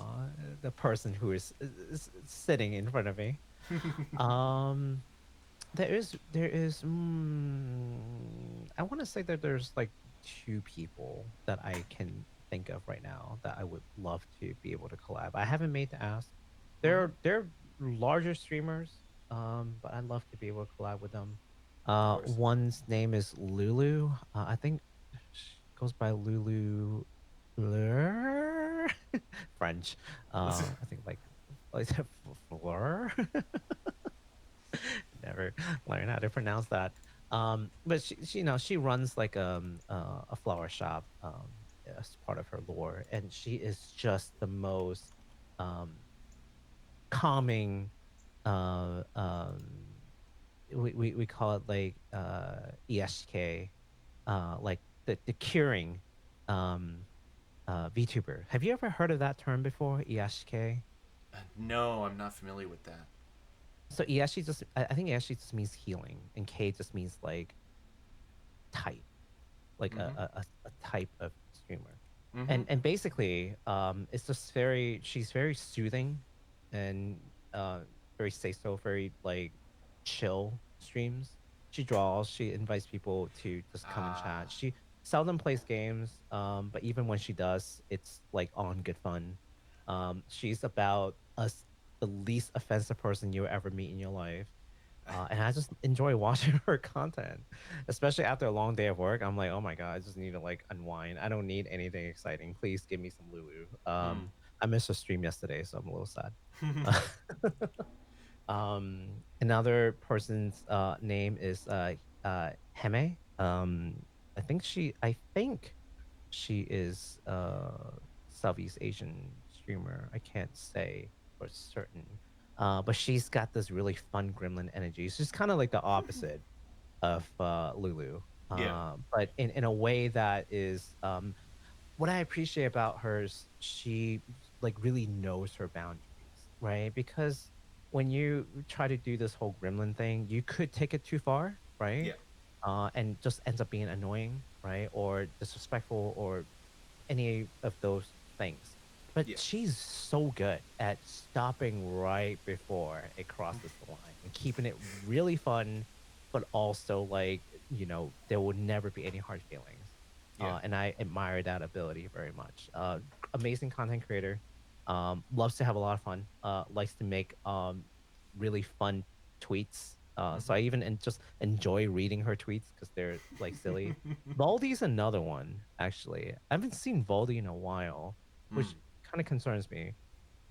It's like Valdi Valdi. Yeah. She Mm. has this like 90s magical girl I don't want to say 90s, but like old style anime kind of VTuber. So it's kind of a unique look to it, and I really appreciate it. She's also like super fun, and I'd love to be able to collab her one of these days. I just haven't made the ask, but one day I will. So, what advice would you give to someone who wants to be an entertainer? An entertainer, so not a Yes. VTuber specifically. I see what you did there. I I bel- you may be shocked to learn that I put a lot of thought into how to phrase these questions. Mm, I can definitely see that. I think I've said this on a tweet, and again, it was one of those things that like didn't really get picked up, unfortunately. You know, tweets are just weird. Sometimes in the middle of the night at like 2 a.m., I tweet a thing. I wake up and it's like 500 likes, and I'm like, "What the heck, dude?" It's like that was just. No, my And then experience is more like I type out the tweet and then I go back 10 minutes later and feel tons of regret because I'm extremely wordy and I get too deep with things, and so I delete it afterwards because it's not because I know that what I wrote wasn't accessible enough. oh no. And, Anyway, and and some other times I would type like extremely well crafted one, and like I've really put a lot of thought into it, and it'll be like no 10 likes. likes. Yeah. Oh yeah, yeah, Well, and now that like I'm my 10. experience. You're better at the game than I am. Relatively, I suppose. I think I just got really lucky, to be honest with you. But a side tangent with the whole Twitter thing, I think I just got really lucky. Yeah. Like there are a couple things that blew up, and then I'm like, by the way, I'm Enzio, hi, and then they're like, okay, sure, I guess we'll follow you, whatever, makes no difference. Um, and they just kind of stuck around, and I'm just not sure why. I'm just waiting for them to abandon me. Anyways, but to answer your question, as an entertainer, I did write this tweet and I stand by it. And that is, if you want to be a successful content creator, you have to understand what value you bring to people at the end of the day. That's all it is. Everything, and I mean everything, boils down to value. How you do a thing doesn't matter. It's value. At the end of the day, no one cares how you do a thing. How you clip, how you do your stream, how much money you spend doesn't matter. It's the value that they perceive from you. And if you obviously you can't, you know, necessarily quantify everything and just have an exact value of well, I said exact number, let's say, on how much value was gained by per viewer. All right, you can't. That's silly. No one can do that. But you should at least have some idea why people watch what you do, Yeah. or the opposite, which is why people don't watch what you do. um I made a tweet asking people, hey, if you really want to support, what kind of support would you want as a new VTuber? Lots of people responded, got like maybe like 200 response. And a lot of them are just, oh, I want people to watch my content, or I want people to follow me, or I want people to retweet my things. That would really help. Sure. I mean, you're not wrong. I mean, people coming to watch my stream is definitely support. People retweeting my tweet, definitely support. People commenting in my chat, definitely support. That's not wrong. But why would they do that though? Why should they? The They would, and yeah, why should they do it? I Um, I feel as though it's such a BS answer though to say I want people to watch my well we all do, but you're not you're not growing from that. You're not learning anything from it if you just have an audience show up at your door for no reason. I think a lot of newer content creator, and I say this with love, um, they a lot of them have that same mentality, which is success is consumption of my content, Yeah. and so support is consumption of my content, and the spread of my content, and that's success and that's support. Um, but what I would invite them to do, I mean, no, again, I don't think they're wrong. But what I would invite them to do is take a step to think one layer deeper. It's like, okay, you have given me the what. you want to see. Now tell me the why. Why should anyone support you? Yeah. And if you can't answer that, then you should. you I know, I would also add that if all you really want from VTubing is 10 viewers, the moment you get 10 viewers, all you're going to want is 20 viewers. that's correct. So It's an unending chase in numbers. you will literally never be happy with what you have. And, obviously everybody wants to, be growing and for things to get better all the time, but you also want to enjoy the things you have, don't you? Yeah, absolutely. If you don't enjoy the things you do and you're just doing things for that number to keep growing, you're gonna hate this. You're gonna burn out. You're gonna hate this. Yeah. Trust me. I've seen too many people. I've seen that happen to too many people. A bit of an anecdote. One of my friend, personal friend, Yes. uh, pretty big VTuber. Well, not like Hololive big, but let's say in the indie scene, Yeah. she's Modest. sizable. Yeah, modest. And at her height, she would get maybe 3,000 concurrent. Wow. Okay, so and at one point she was corporal. Hmm. Um, but what happened was she was creating contents that she didn't enjoy, Hmm. which the tragedy is the content that she didn't enjoy making was the content that made her really big. Hmm. So those 3,000 people watching were watching her do things that she didn't really enjoy doing, but she was chasing the number, and the number told her to create a certain kind of content. Hmm. And then what happens? Well, at some point she said, "Hey, I don't really enjoy making this, so I'm sure people understand." And she stopped making those content, and then her views plummeted. It dropped down to like maybe 20 CCV. Like it's a I don't know if people sometimes people are like, "Oh, people are not really watching me anymore." Like I feel sad. Have you tried going from 3,000 people per stream to 20 people per stream? Holy Like Jesus. if you haven't seen that or felt that, like wait until that ever happens to you. Like it Wow. hurts a lot. But she keeps going because, she likes what she's making now, and the people who really enjoy her company is there, and that's okay. Hmm. Um, but it just goes to show you that these numbers they come and go. Hmm. Don't put too much mind onto it. Hmm.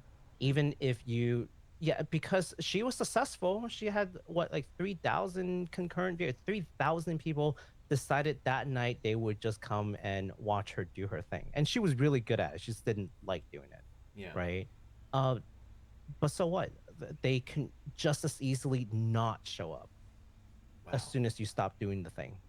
So what does that mean then? Are you somehow not successful now? No. So why would you put all your happiness and your gauge for success on something that you have literal no control over? Yeah. It's But that silly. that that's hard though. That's real Yeah, hard.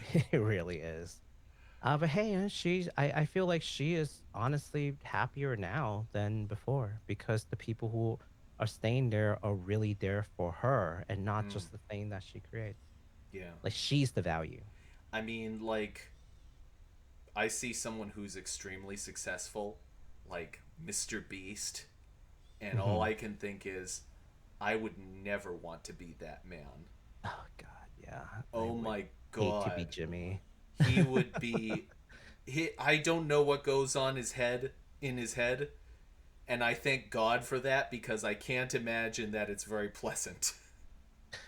Well, you want those billions, man. You gotta bend your way somehow, Yeah. right? Oh Because my most god. people aren't billionaires, so it takes very special people to do that and actually enjoy it. Yeah. I don't, and I don't care to Yeah. ever do that.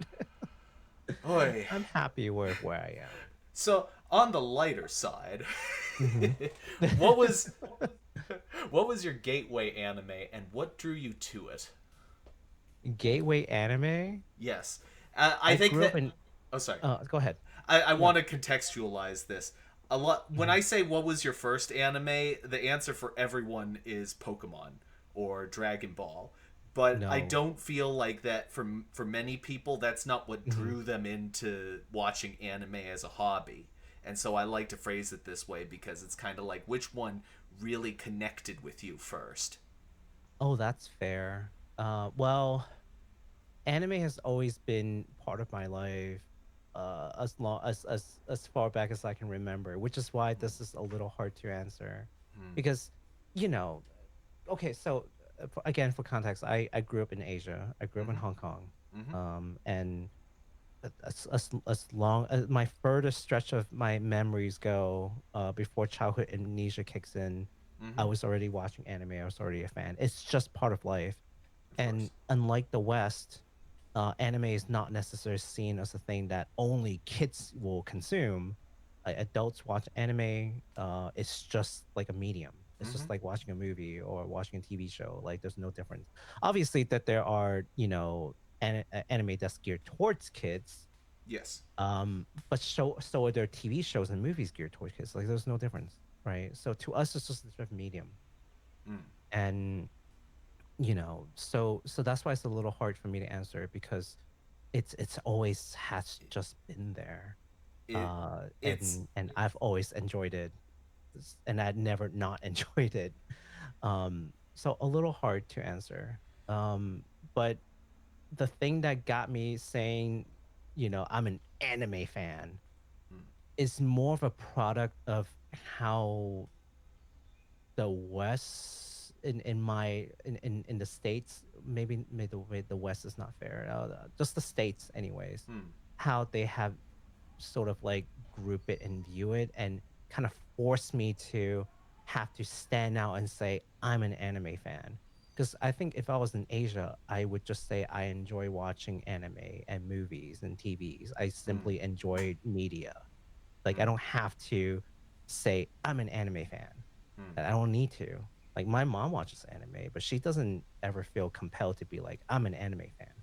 mm, She just does. She just watches them along with any other kind of media uh, that she consumes. mm. A little hard to answer. No, no, Uh, I certainly yeah, understand where you're coming from, yeah, because it's not it. It would be like saying I'm a movie fan. I mean, yeah. there are movie buffs out there, but I mean, I some people would consider me a movie buff of a sort, but I Mm. know nothing about like horror movies, for example. You ever you ever Right. you ever meet a horror movie buff? They Oh, yes. they Yes, I do actually. yeah, they can name like something that had a $200 budget that was made in 1981 and like half of their friends would know what it was and I'd be Oh like my there God. how on earth would I know about this? I have a friend who is exactly what you described, which is crazy. She hosts this like horror movie night with Mhm. like another like subgroup of my RL friends, and they will watch like random horror movies every single week, and they've been doing this for years. Mm. And then there's still new movies that they haven't watched, which is Mm. crazy. Yeah, but speaking of horror movie though, like I would say those would be the people. Um, but just to give you like a soft answer though, I say Ghibli animes Mhm. would be my gateway. Um, Grave of the Firefly Oh god. is. um, Actually, growing up, my favorite Ghibli movie was Nausicaa and Mhm. Kiki Delivery Service. Mm. Surprisingly, not Totoro. I don't know why I didn't really care for Totoro. But yeah, Kiki Delivery Service was so good. It still is so good today. Mm. Like I can watch that today and I'll be like, wow, this is master animation. Holy Mm. crap. Uh So wait, it is pronounced Ghibli then, because I've been pronouncing it Ghibli this whole time, and I think I feel as though I've been doing something of a disservice. Well, I take it from the Japanese pronunciation, which is Ghibli, Yeah, right? Ghibli. So Okay. I just assume that in English it would still be Ghibli. But I've heard people say Ghibli, and I don't think it's like wrong. It's like tomato, tomato. It's Mm. fine. Eh. Yeah. Anyway, I whenever I see like Studio Ghibli has involvement in a certain project, like I watched the TV show Future Boy Conan, and Hmm. that was wild. I Yeah. I'm surprised that show. I mean, I know it was made in the 1970s, but I'm surprised it Hmm. doesn't have more of a cult following today, considering Yeah. Miyazaki worked on it. Uh, I don't know. Mm. Uh, I wonder why they didn't do like a remake, or if they did, I wonder why it didn't like get bigger. I wonder. Yeah. because it was good. That show was very good. Oh yeah. Oh, I forgot to mention Gundam. I got Yes, into mecha with Gundam because nice. growing up, like I feel a lot of Gunpro growing up.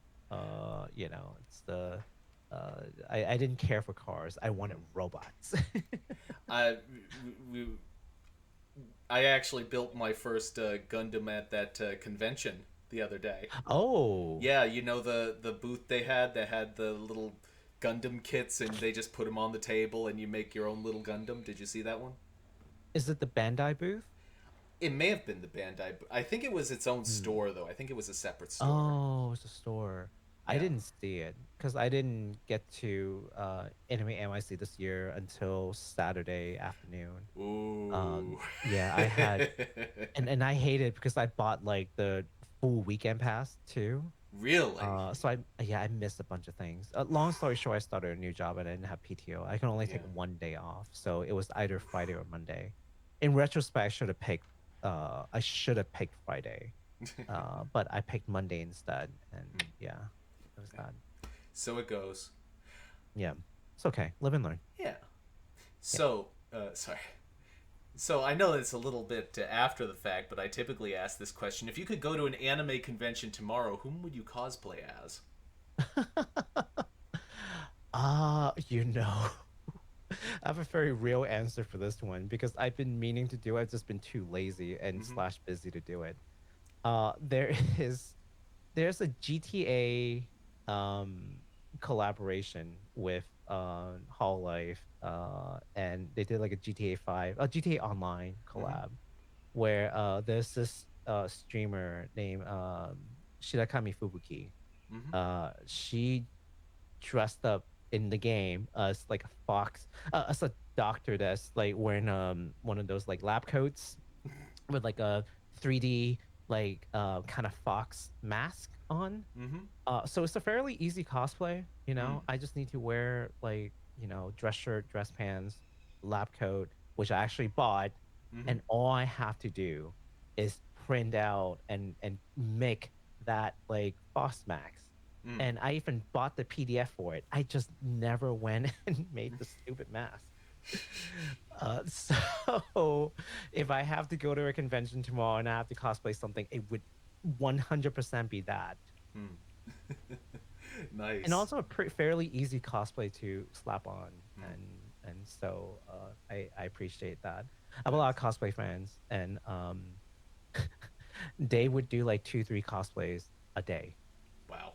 for like a 3 day convention. Yeah, I Wow. know. They'll do like 5 shoots, and it's just insane. I have like professional cosplay friends too, Wow. and like they'll tell you the horror. So I've witnessed all that, and I'm like, no, I refuse to do that. I'll hang out with you, but I'm not doing this. No way. They're like, are you sure you don't want to join this like friend group? I've done it one time, and I never want to do it again.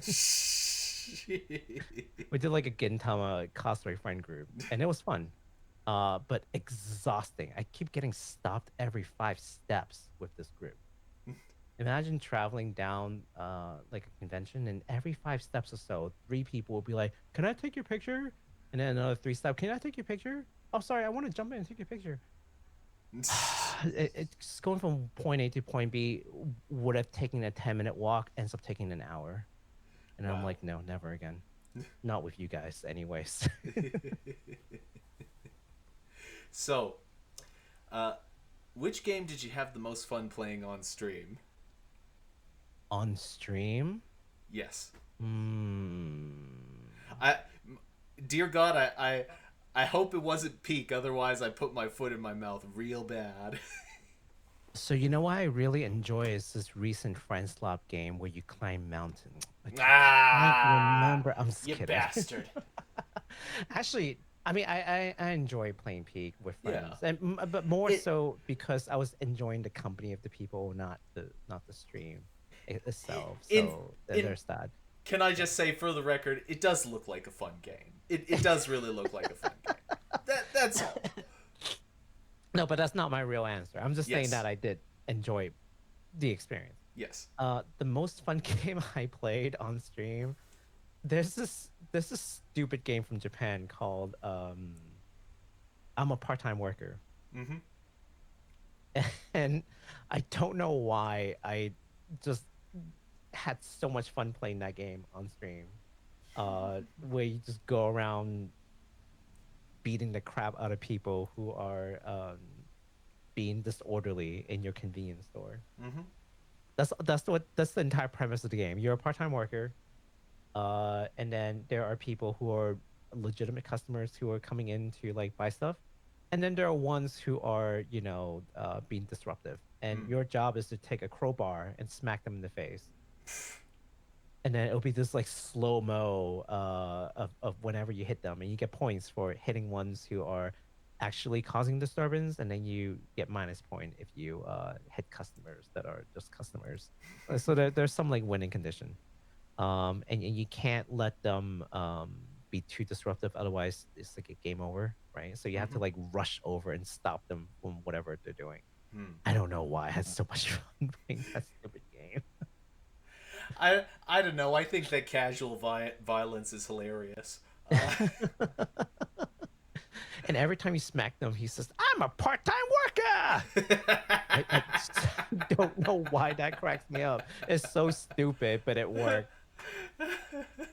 I'm a yeah, part-time worker. you were talking earlier about isekai and wish fulfillment. There's wish fulfillment right there.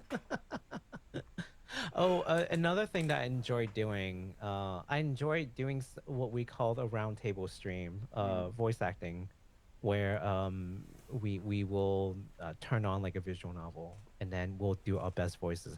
I remember we played this one game. Hold on, I'll pull up the game name, and I can explain to you why this was so funny. Uh, it's called a pub. The game is called Pub Encounter. Hmm. Okay. So the game is called Pub Encounter. It is an otome game. Mm-hmm. An otome game, for anyone who may not sorry, not understand, may not know of the term, is basically a game that's geared towards like straight women who wants to play a game where they get to uh have like romantic like relationships with super hot anime men. Mm-hmm. That's an It's kind of like the opposite of a dating sim. Usually there's no like dating element is well, sorry, let me take it back. There's no like dating choices where like, oh, take someone to go on a date. More like it's just a visual novel. Like all the Yeah. spicy scenes are already pre-planned and you're just reading through, right? So Yeah. that's an ultimate game. Pub Encounter is it's described as otome game O people bar. With O people Uh in a oh. bar. Oh God. Middle-aged men. Well, I would argue that one of these guys is a geriatric and definitely not middle aged. But I digress. Oh Yeah, jeez. so usually Otome game has like super hot men that dates anywhere between 20, because 20 is the legal drinking age in Japan. Mm-hmm. 20 to let's say like late 20s, because the 30 and you're dead in anime. Yeah. um these guys here though, they're like in their 40s, and this one dude here, I swear he's in his 70s. But you get to date older men who you encounter in a bar. So we thought this game was funny to begin with. Hmm. We did a roundtable voice acting reading of this game Mm-hmm. for one of our streamer friend, and she streamed the game, uh, and she had to voice act as the main character, while a couple dudes who are also streamers did our best voice acting in the most like seductive voice we can muster. But we also read it in a way that's like a little ridiculous, right? Like we definitely overact a lot of things when we didn't have Oh to, well, you have just to to get do her to that. laugh. Yeah. I think that was probably one of my favorite like thing that I've ever streamed ever. It's just doing these silly voice acting and getting the person to be extremely embarrassed to be the main character. That does sound really funny. Uh, so you may have a level of insight for this next question. What games are you Sure. looking forward to? What games am I looking forward to? Yeah. Well, I order a game called Super Robot Wars. Why? Mm, The letter Y. yeah. Not the question why. It's supposed to be in the mail. It was out like 2 days ago, and so I'm looking forward to that. Nice. Also looking forward to this game from the Ida Somnium series. It's kind of a detective. Have you ever heard of Ida Somnium Files? No, I'm afraid not. It is kind of a click and point adventure. Oh, Really good story. Really, really good story. you're gonna. Uh, I'm afraid after this, I'm gonna have to ask you for that because, as it turns out, I'm something of a point and click adventure file. So I, oh, yeah. nice. Yeah, this is more like a first person click and point. Okay. Yeah, so you have to click on different evidence and examine it and then ask certain questions to continue and proceed the game, if that makes sense. Yeah. Yeah. Yeah. Because But I mean, I don't know if you want it. It's not like the whatever island kind of click and point, like hmm? if you know what I'm talking about. I forgot Monkey what the Island. game is called. Yeah, it's not like a Monkey Island Yeah. situation. But you know, I consider it click and point because you Yeah. look at a static screen, you have to like examine things. Hmm. Anyways, yeah, I'll send it to you. Cool. But it's a really good game. They have a spin-off called No Sleep for Date. Date is the main character from the first game, Hmm. so it's kind of a spin-off, and it takes place 2 days after the original game, and I thought that was kind of funny. Um, and then one last game that I'm looking forward to is from the RGG Studio, the people who make the Like a Dragon series. They Hmm. have a new game that they originally called Project Century. I Hmm. forgot what the new name is. So they make Like a Dragon, Yakuza, Judgment. Um, they're also making the new Virtual Fighter, which is kind of cool. It's a subsidiary of Sega Games. Shoot. Hold on. You know, the nice thing about Google is that I can just ask it questions. And Stranger Than Heaven. Hmm. Stranger Than Heaven.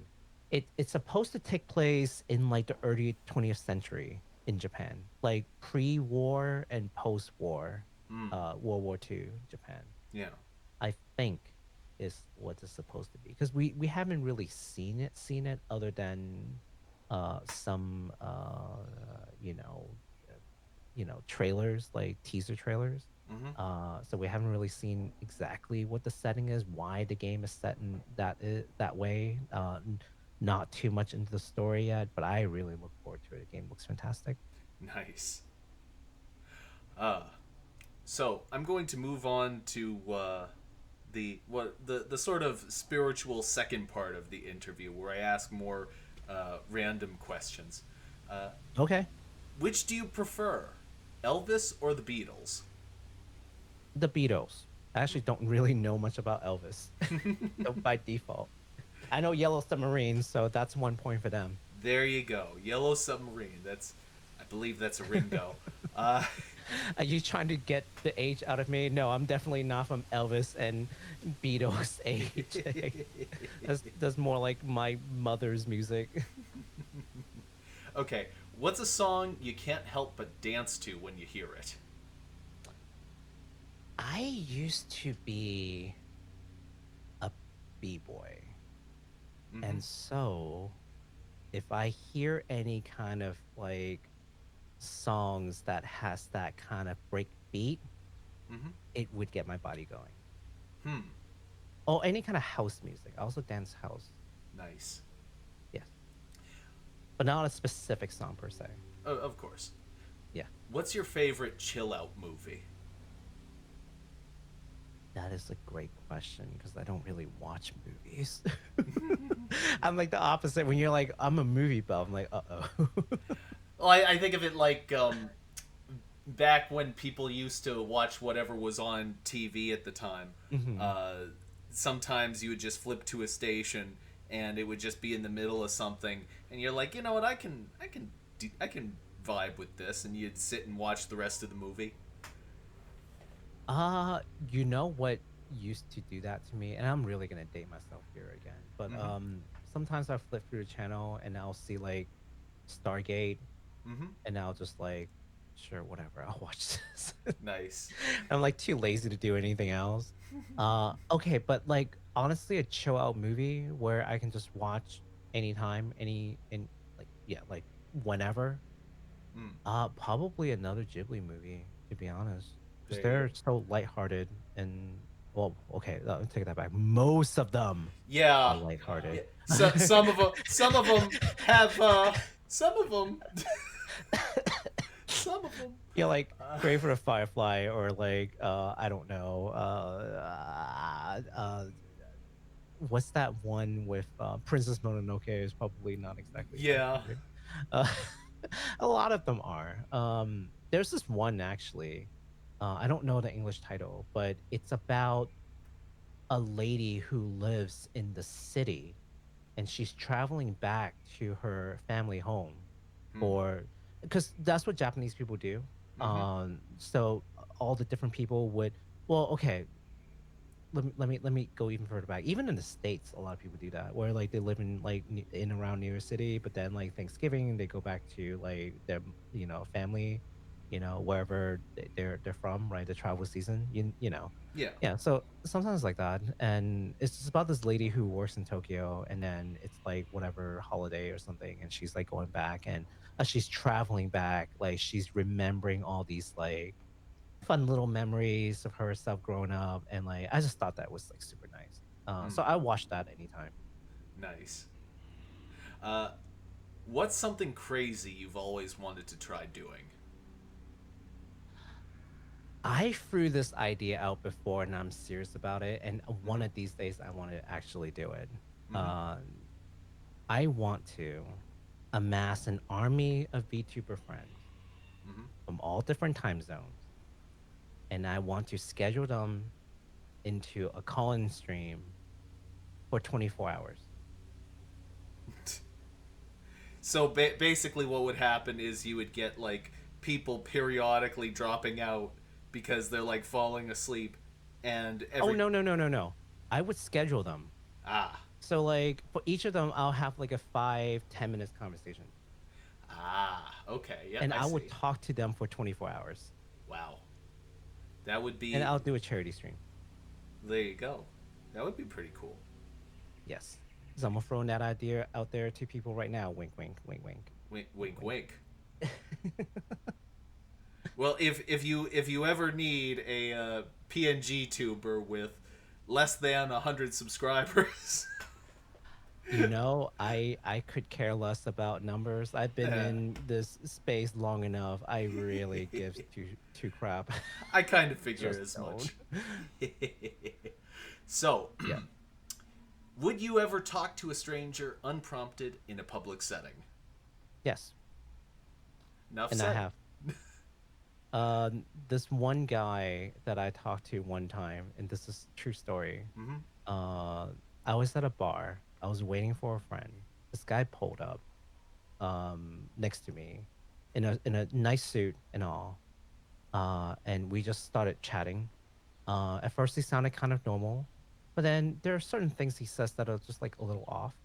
Like he was talking about his family and whatnot, and he's a lawyer, and like that's cool. But then out of nowhere, he would be like, "Oh yeah, I love learning new languages. That's my hobby," Hmm. which still sounds pretty normal. And he'd be like, "Oh yeah, I was just like lock myself up in a room for months and just like learn the language." And I'm like, "Okay, that's a little weird." Like it'll just be like little things like that. And the bartender came in, and just like slipped me a note, and then I read the note, and then it said something along the lines of, because it's so long ago, Yeah. that this guy is actually like not sane in the brain, just like this guy's a little cuckoo, so just like be careful, like don't. And I'm Yeah. like, oh yeah, I can totally see that. And then after that note, it's almost like he knew that note was slipped to me, that the things that he says just Oh dear. becomes increasingly unhinged. It's never a point where I feel like, my life is in danger or anything. It's not like that. But like it would just be things that a normal person wouldn't say Hmm. or say they do. Hmm. Nothing creepy. It's just like it's really off. Yeah. And then at some point he left. And then the bartender came back. I was like, "What's his deal?" Turns out this guy was a lawyer. And but he lost like his law firm, he lost his family, and now he just wanders the parts, still thinking that he is a lawyer. Wow. And yeah, I know. It's yeah.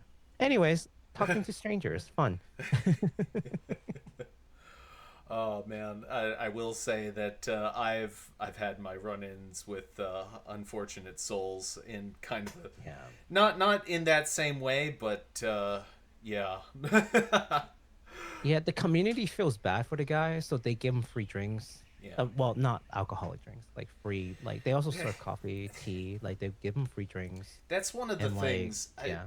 I mean, everyone's just like they're weirded out by some of these people, but a lot of them I find are harmless enough, Mm-hmm. and Yeah. they're nice people. It's just that they're freaking nuts. That's all.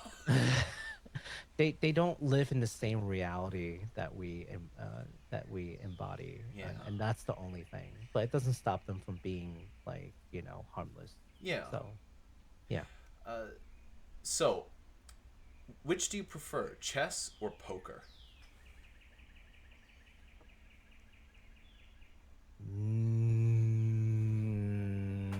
Chess, because I don't like gambling. And poker, I feel like a lot of games are literally impossible unless you gamble somehow. Hmm. But you can play chess just playing chess. I mean, you can certainly gamble on chess, but you don't have to. Hmm. Who is a TV character you identify with? A TV character that I identify with. Yes. I feel like that answer has changed over time. Nowadays, I identify with, well, okay, first of all, I don't watch a lot of TV, so it wouldn't be like some TV drama. Well, If I can pick like an it, anime character or something. yes, anime in this case counts as TV. I usually just Right. I phrase the questions this way because sometimes people don't identify with anime characters specifically. Um, I identify with Gintoki Hmm. a lot. I really like Gintoki from Gintama. He's my favorite. I mean, a lot of the inspiration for this character is actually from them as well. I Yeah, do see myself in them, where like I don't want to be a role model. I'm just a very flawed person, very but flawed man. but you Um, don't have wavy hair though. wait until you see the other hairstyle. Yeah. Well, I didn't want to lean too much, I but I know, I know, certainly I know. got the blue. Yeah, Yeah. I do feel like I resonate with this character a lot, because that's just a thing that happens as you age, Hmm. and people will just look up. I have like two little nephews, and they're gonna look up to me because I'm a role model, whether I like it or not. Hmm. I didn't choose this, but I am. Now I could choose to just not care and just do whatever and just do all the bads in the world. But then like a part of me would be like, well, they look up to you, and I have a responsibility that I didn't sign up for. Mm-hmm. by virtue of being living a certain way and being a certain person. And I feel like that's Gintoki's character. He's very Mm. flawed. He has a past. He tries his best, Mm. and that's all we can really say. We try our best. We try to do what we think is right, and at the end of the day, that's all we can really ask. Mm-hmm. Absolutely. So, what's your favorite thing you ever cooked yourself? Oh, I cook a lot. I don't know if you've seen my stuff from my Twitter. Oh boy, my the favorite thing that I've ever cooked for myself. That's a lot. I've made a lot of things. Um,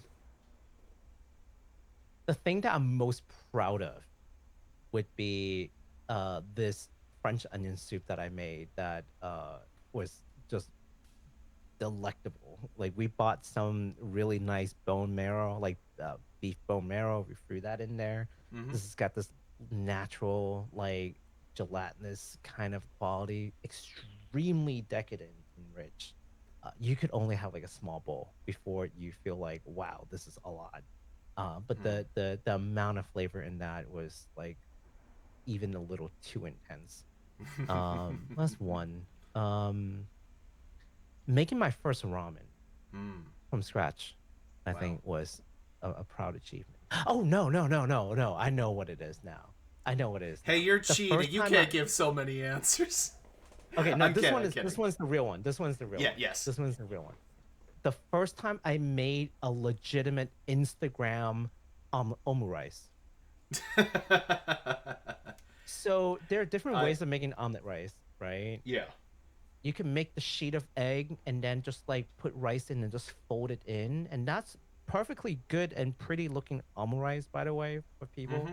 And then there's like the cheat way of doing it where you kind of do like a soft scramble and then you just like layer it on top with like the liquidy side up so it looks like you've just cut it open and it's all the same. Like Mm-hmm.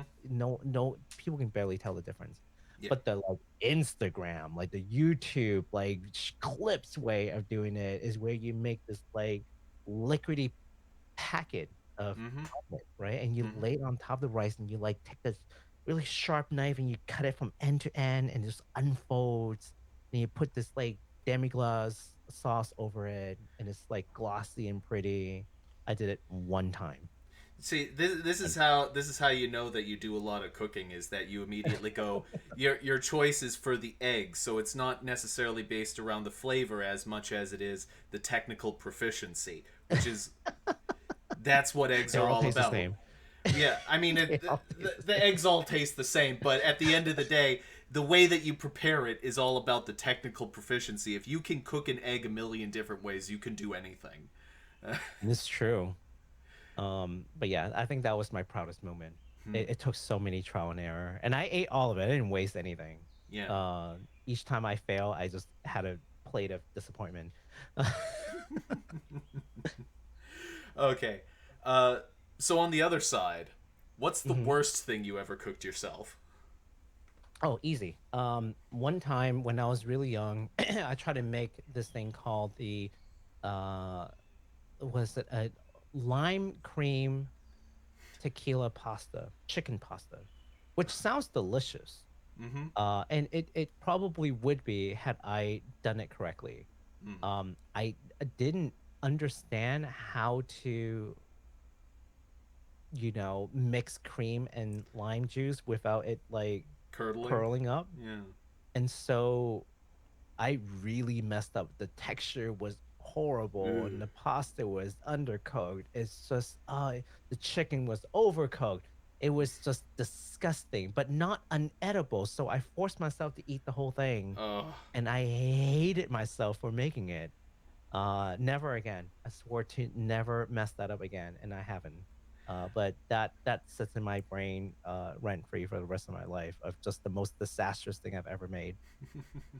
I just want to know, like, you ever just get chicken at the supermarket and for whatever reason, and it's impossible to say why, but it's just irredeemably tough, and you just it's just total garbage, and there was really no way you could have known without like Hmm. dissecting the thing in advance, but you're just stuck with it and you're like, I have to eat this now. Okay, I will give a tip to folks who are watching this, listening to this at home. If you ever get a rotisserie chicken, right, from Costco or whatever, and you happen to get it where the chicken has sat under that lamp for like 5 hours and is like unredeemably overcooked, and you're eating the chicken breast, which is like the toughest part. Mm-hmm. What you can do is you can shred it and really dice it into like fine meat. You can do two things. You can either dry it out some more and turn it into like almost like chicken jerky, or you can really dice it up and throw it into a fried rice to the point where like you're just not even gonna know that they were tough meat anymore because they're so cut up, like cut down. Well, there you go. Yeah, you could do that. Also try cooking the meat into like a sauce to like rehydrate it a little bit over low heat before you mix it into like a fried rice. That would help soften it up. See, me, I'm lazy. What I would have done is I would have cut it up into and mushed it up into chicken salad. That works too. Yeah, That works too. cover up the mistake with mayonnaise. Mayonnaise fixes everything. Oh no. Uh, I was talking to a friend yesterday about how was just teasing a friend about how quickly he like blows through like jars of mayo. Like like dude, what is wrong with you? He's like, "What, man? I like chicken salad." Like, bro, that's a lot of mayo that you're eating. and here's the thing: people who love mayo all have their brands. They will only eat one kind of man. It doesn't matter if they're on the opposite side of the planet. They will send out for their brand of mayonnaise. And Uh, what's your brand? Canes. Oh, Yeah. okay. You should try Kewpie. I don't know. I don't think they sell it around here, unfortunately. We'll send it to you. We'll send you a bottle of Kewpie. Or They, next time you go up to New York, yes. find yourself a bottle. Yeah. As it turns out, they don't. My brother sends back here for canes. I've never heard of Kings, but I'm gonna look that up now. Yeah. Yeah, Uh, let's see. Uh, uh, you find $50 in the street. What do you buy with it? I don't. I'd probably turn it in. Well, let's say that it's you find it in such a way that there's no one there. There's there's no one to turn it into. Uh, it's just there. Heaven just opens up like it's yours now, son. Spend it as you wish. You're in the middle of Kansas. There isn't any signs of life for at least 100 miles. You find a $50 bill in the street. I give it to the first person who would take me home. That's a good point. My scenario doesn't account for the fact that there's nothing to buy with it. I guess I'm dead then. What is this $50 gonna do for me? You're on a deserted island and you have $50. What would you buy? If a tree falls in the um, forest. okay. To the spirit of the question, anyways. Okay. What would I buy if I was just given $50? Yes. Um, I'd probably get another skip. I get another skip commission. Hey, You know what the skips are, right? well, I use VGen. That's kind of a similar thing, isn't it? Uh Not quite. So skep is you cannot dictate what's in it through the process. They'll give you no updates. You can have like an initial input. They might not even listen to you. And then they just draw whatever, and then you just like take it. That's skep. So when you go to VGen, they'll actually have like skep style commission, where basically it's on VGen, but then you can give like initial conditions and whatnot and initial feedback, and then that's it. And then all you see is the final, and there's no edits, Hmm. no revision, nothing. But they're usually relatively inexpensive. Hmm. Yeah. I Uh, like doing skep though, because skep is fun. It's like art gotcha. That's what it is. uh, what was your favorite game as a kid? Trials of Mana. Trials of Mano. Yes. Hmm. I had so much fun playing that game.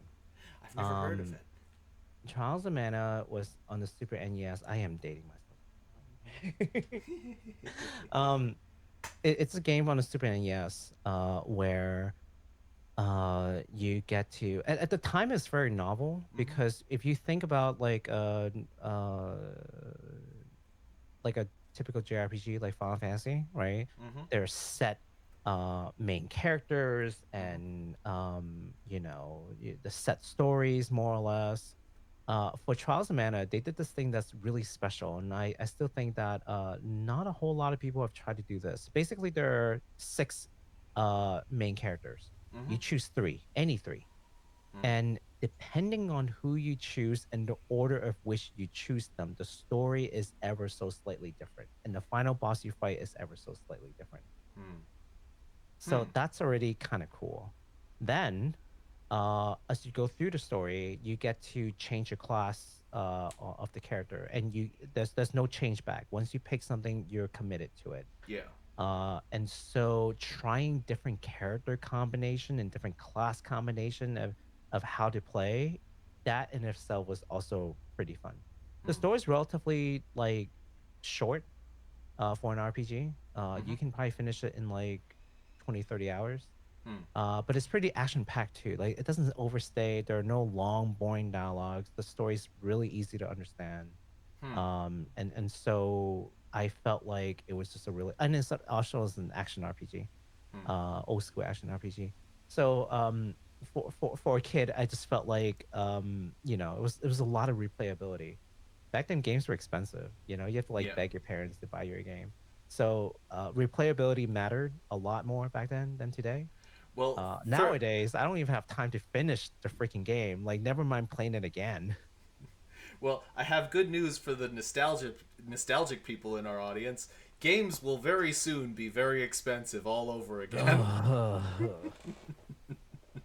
But only the hard copies, no? Because I don't know. I don't know what's going on the other side, man. It seems kind of nutty to me.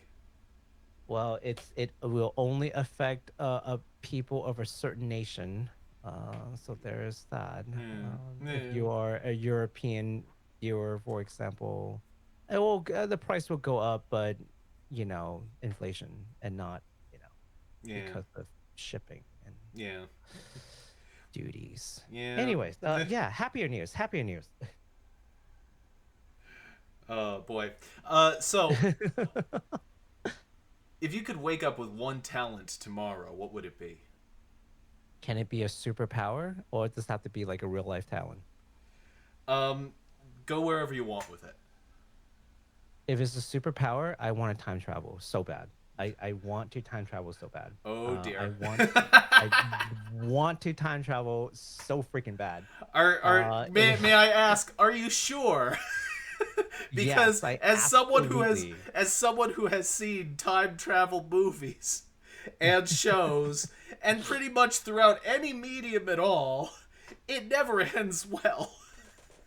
I want to time travel so bad.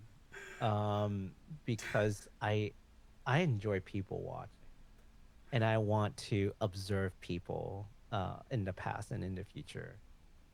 I just really want to see what people do and why.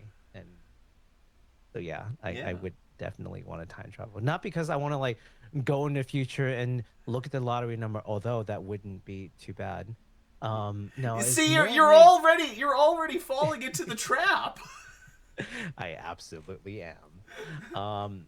Which I would love to ask you, what model of time continuation do you believe in? Because there are so many. I Uh, like the one. There's a very niche movie called Primer. It's kind mhm, of famous in it's kind of famous amongst science fiction because it was made with a uh, budget of only a couple $1,000s. Uh, mhm. but it still managed to get a following. And the way that it Mm-hmm. basically works is you have a box, and within the box, as long as you're the amount that, or sorry, the box exists for a certain amount of time, Mm-hmm. and you can get into the box after it has existed and go backwards and then get out of the box in real time at a previous time point. Mm-hmm. So if you're in the box for 5 minutes, you go back in time 5 minutes. Mm-hmm. Of course, the box has to exist in that 5 minute Mm-hmm. period. Um, Mm. and That's and cool. the movie does some crazy things with it. Like you can put boxes within boxes, A and box in a box. yeah, a box in a box, and it has a certain linearity to it that I think Mm-hmm. really is really interesting and makes the most logical sense to me. And Mm. in this scenario, it would probably follow the model of um, one continuous timeline in which there are multiple Mm. copies of yourself. Ah, I see. Yeah. I'm in the camp of infinite timelines, Yes. and you're merely going downstream. Like it's just a flow. It's just a infinite rivers, and you're just branching into a different one. You Mm. don't need to account for anything. That is what happened in that timeline, and it just is. Mm. There's no reconciliation. No one needs to die or whatever to make it make sense. It just does. Yeah. Because the universe does not care about you. Yeah. uh your little change is so insignificant. The universe does not care. Mm. It will just go on. The world goes on. Your Mm. action is meaningless. Mm. um which is why I can just buy a lottery ticket, go back and win it, and then I'll just go into the timeline where I did win the lottery. So, what is your favorite example of time travel in media? you know all the time traveling media. Okay, first of all, my favorite game of all time is Chrono Trigger. So Hmm. that in of itself is a time traveling media. There you go. So if that answers your question, Chrono Trigger is my favorite. But if it has to be like a movie or something to that effect, I've always have some kind of disagreement with how movies play out. Mm. Um, so I never really found one where I'm just like, yep, there you go, that's the one. Hmm. No, oh, there's always something about it that didn't make sense. I'm like, well, if that's your belief, then that thing falls apart. So therefore, this can't work. And I always just end up picking holes at Oh yeah. it. So, I hate that about me. I overthink. This is why I oh, don't watch movies. you were preaching to the choir. I overthink literally everything. I think about thinking. Uh, so, It's called philosophy. hmm, Mm. which, which decade's aesthetic vibes with you the most? Not the 90s. Let's just get that out the way. Not the 90s, not the 2000s. I don't know what it is about people like in the 90s and 2000s. It's like literally the worst. The I 2000s specifically. Oh my God. I don't know. The '90s I found had a nice sort of continuity with the excesses of the '80s, which I kind of Mm. appreciated. Then the 2000s, you kind of get into the boy band era, and eh. Yeah, like Spice Girls and this weird nostalgia for the 70s, and then they couldn't quite get it right. I'm just not sure what they were trying to do. Yeah. Um, so like the 90s was like extreme, and like, Bart Simpsons. I don't know. Like just Mm. everything's extreme. Extreme this, extreme that. Yeah. Nickelodeon. And the 2000s, I feel like they were desperate to find their own identity. Hmm. So they were like trying literally anything and see what sticks. It's the 2000s for me. I think that the 2000s onward, we kind of ran into a problem culturally with homogeneity. Uh, Yes. Yes. and so Absolutely. nothing seemed to stick out after that point. It's true. Hmm. It's true. You know, that you can pinpoint like, oh, the 70s was like this and the 60s was like this. Yeah. Um, yeah, but beyond a certain point, like 2010 and on, it's just the 2010 was like this in this community, Yeah. you know, and another part of this country would be something completely vastly different. Hmm. Um, I don't know. Well, shouldn't come as a surprise to you that I do enjoy the 30s aesthetics quite a bit. I So, had a I had a feeling. yeah, like Art Deco, maybe Hmm. like or pose Art Deco.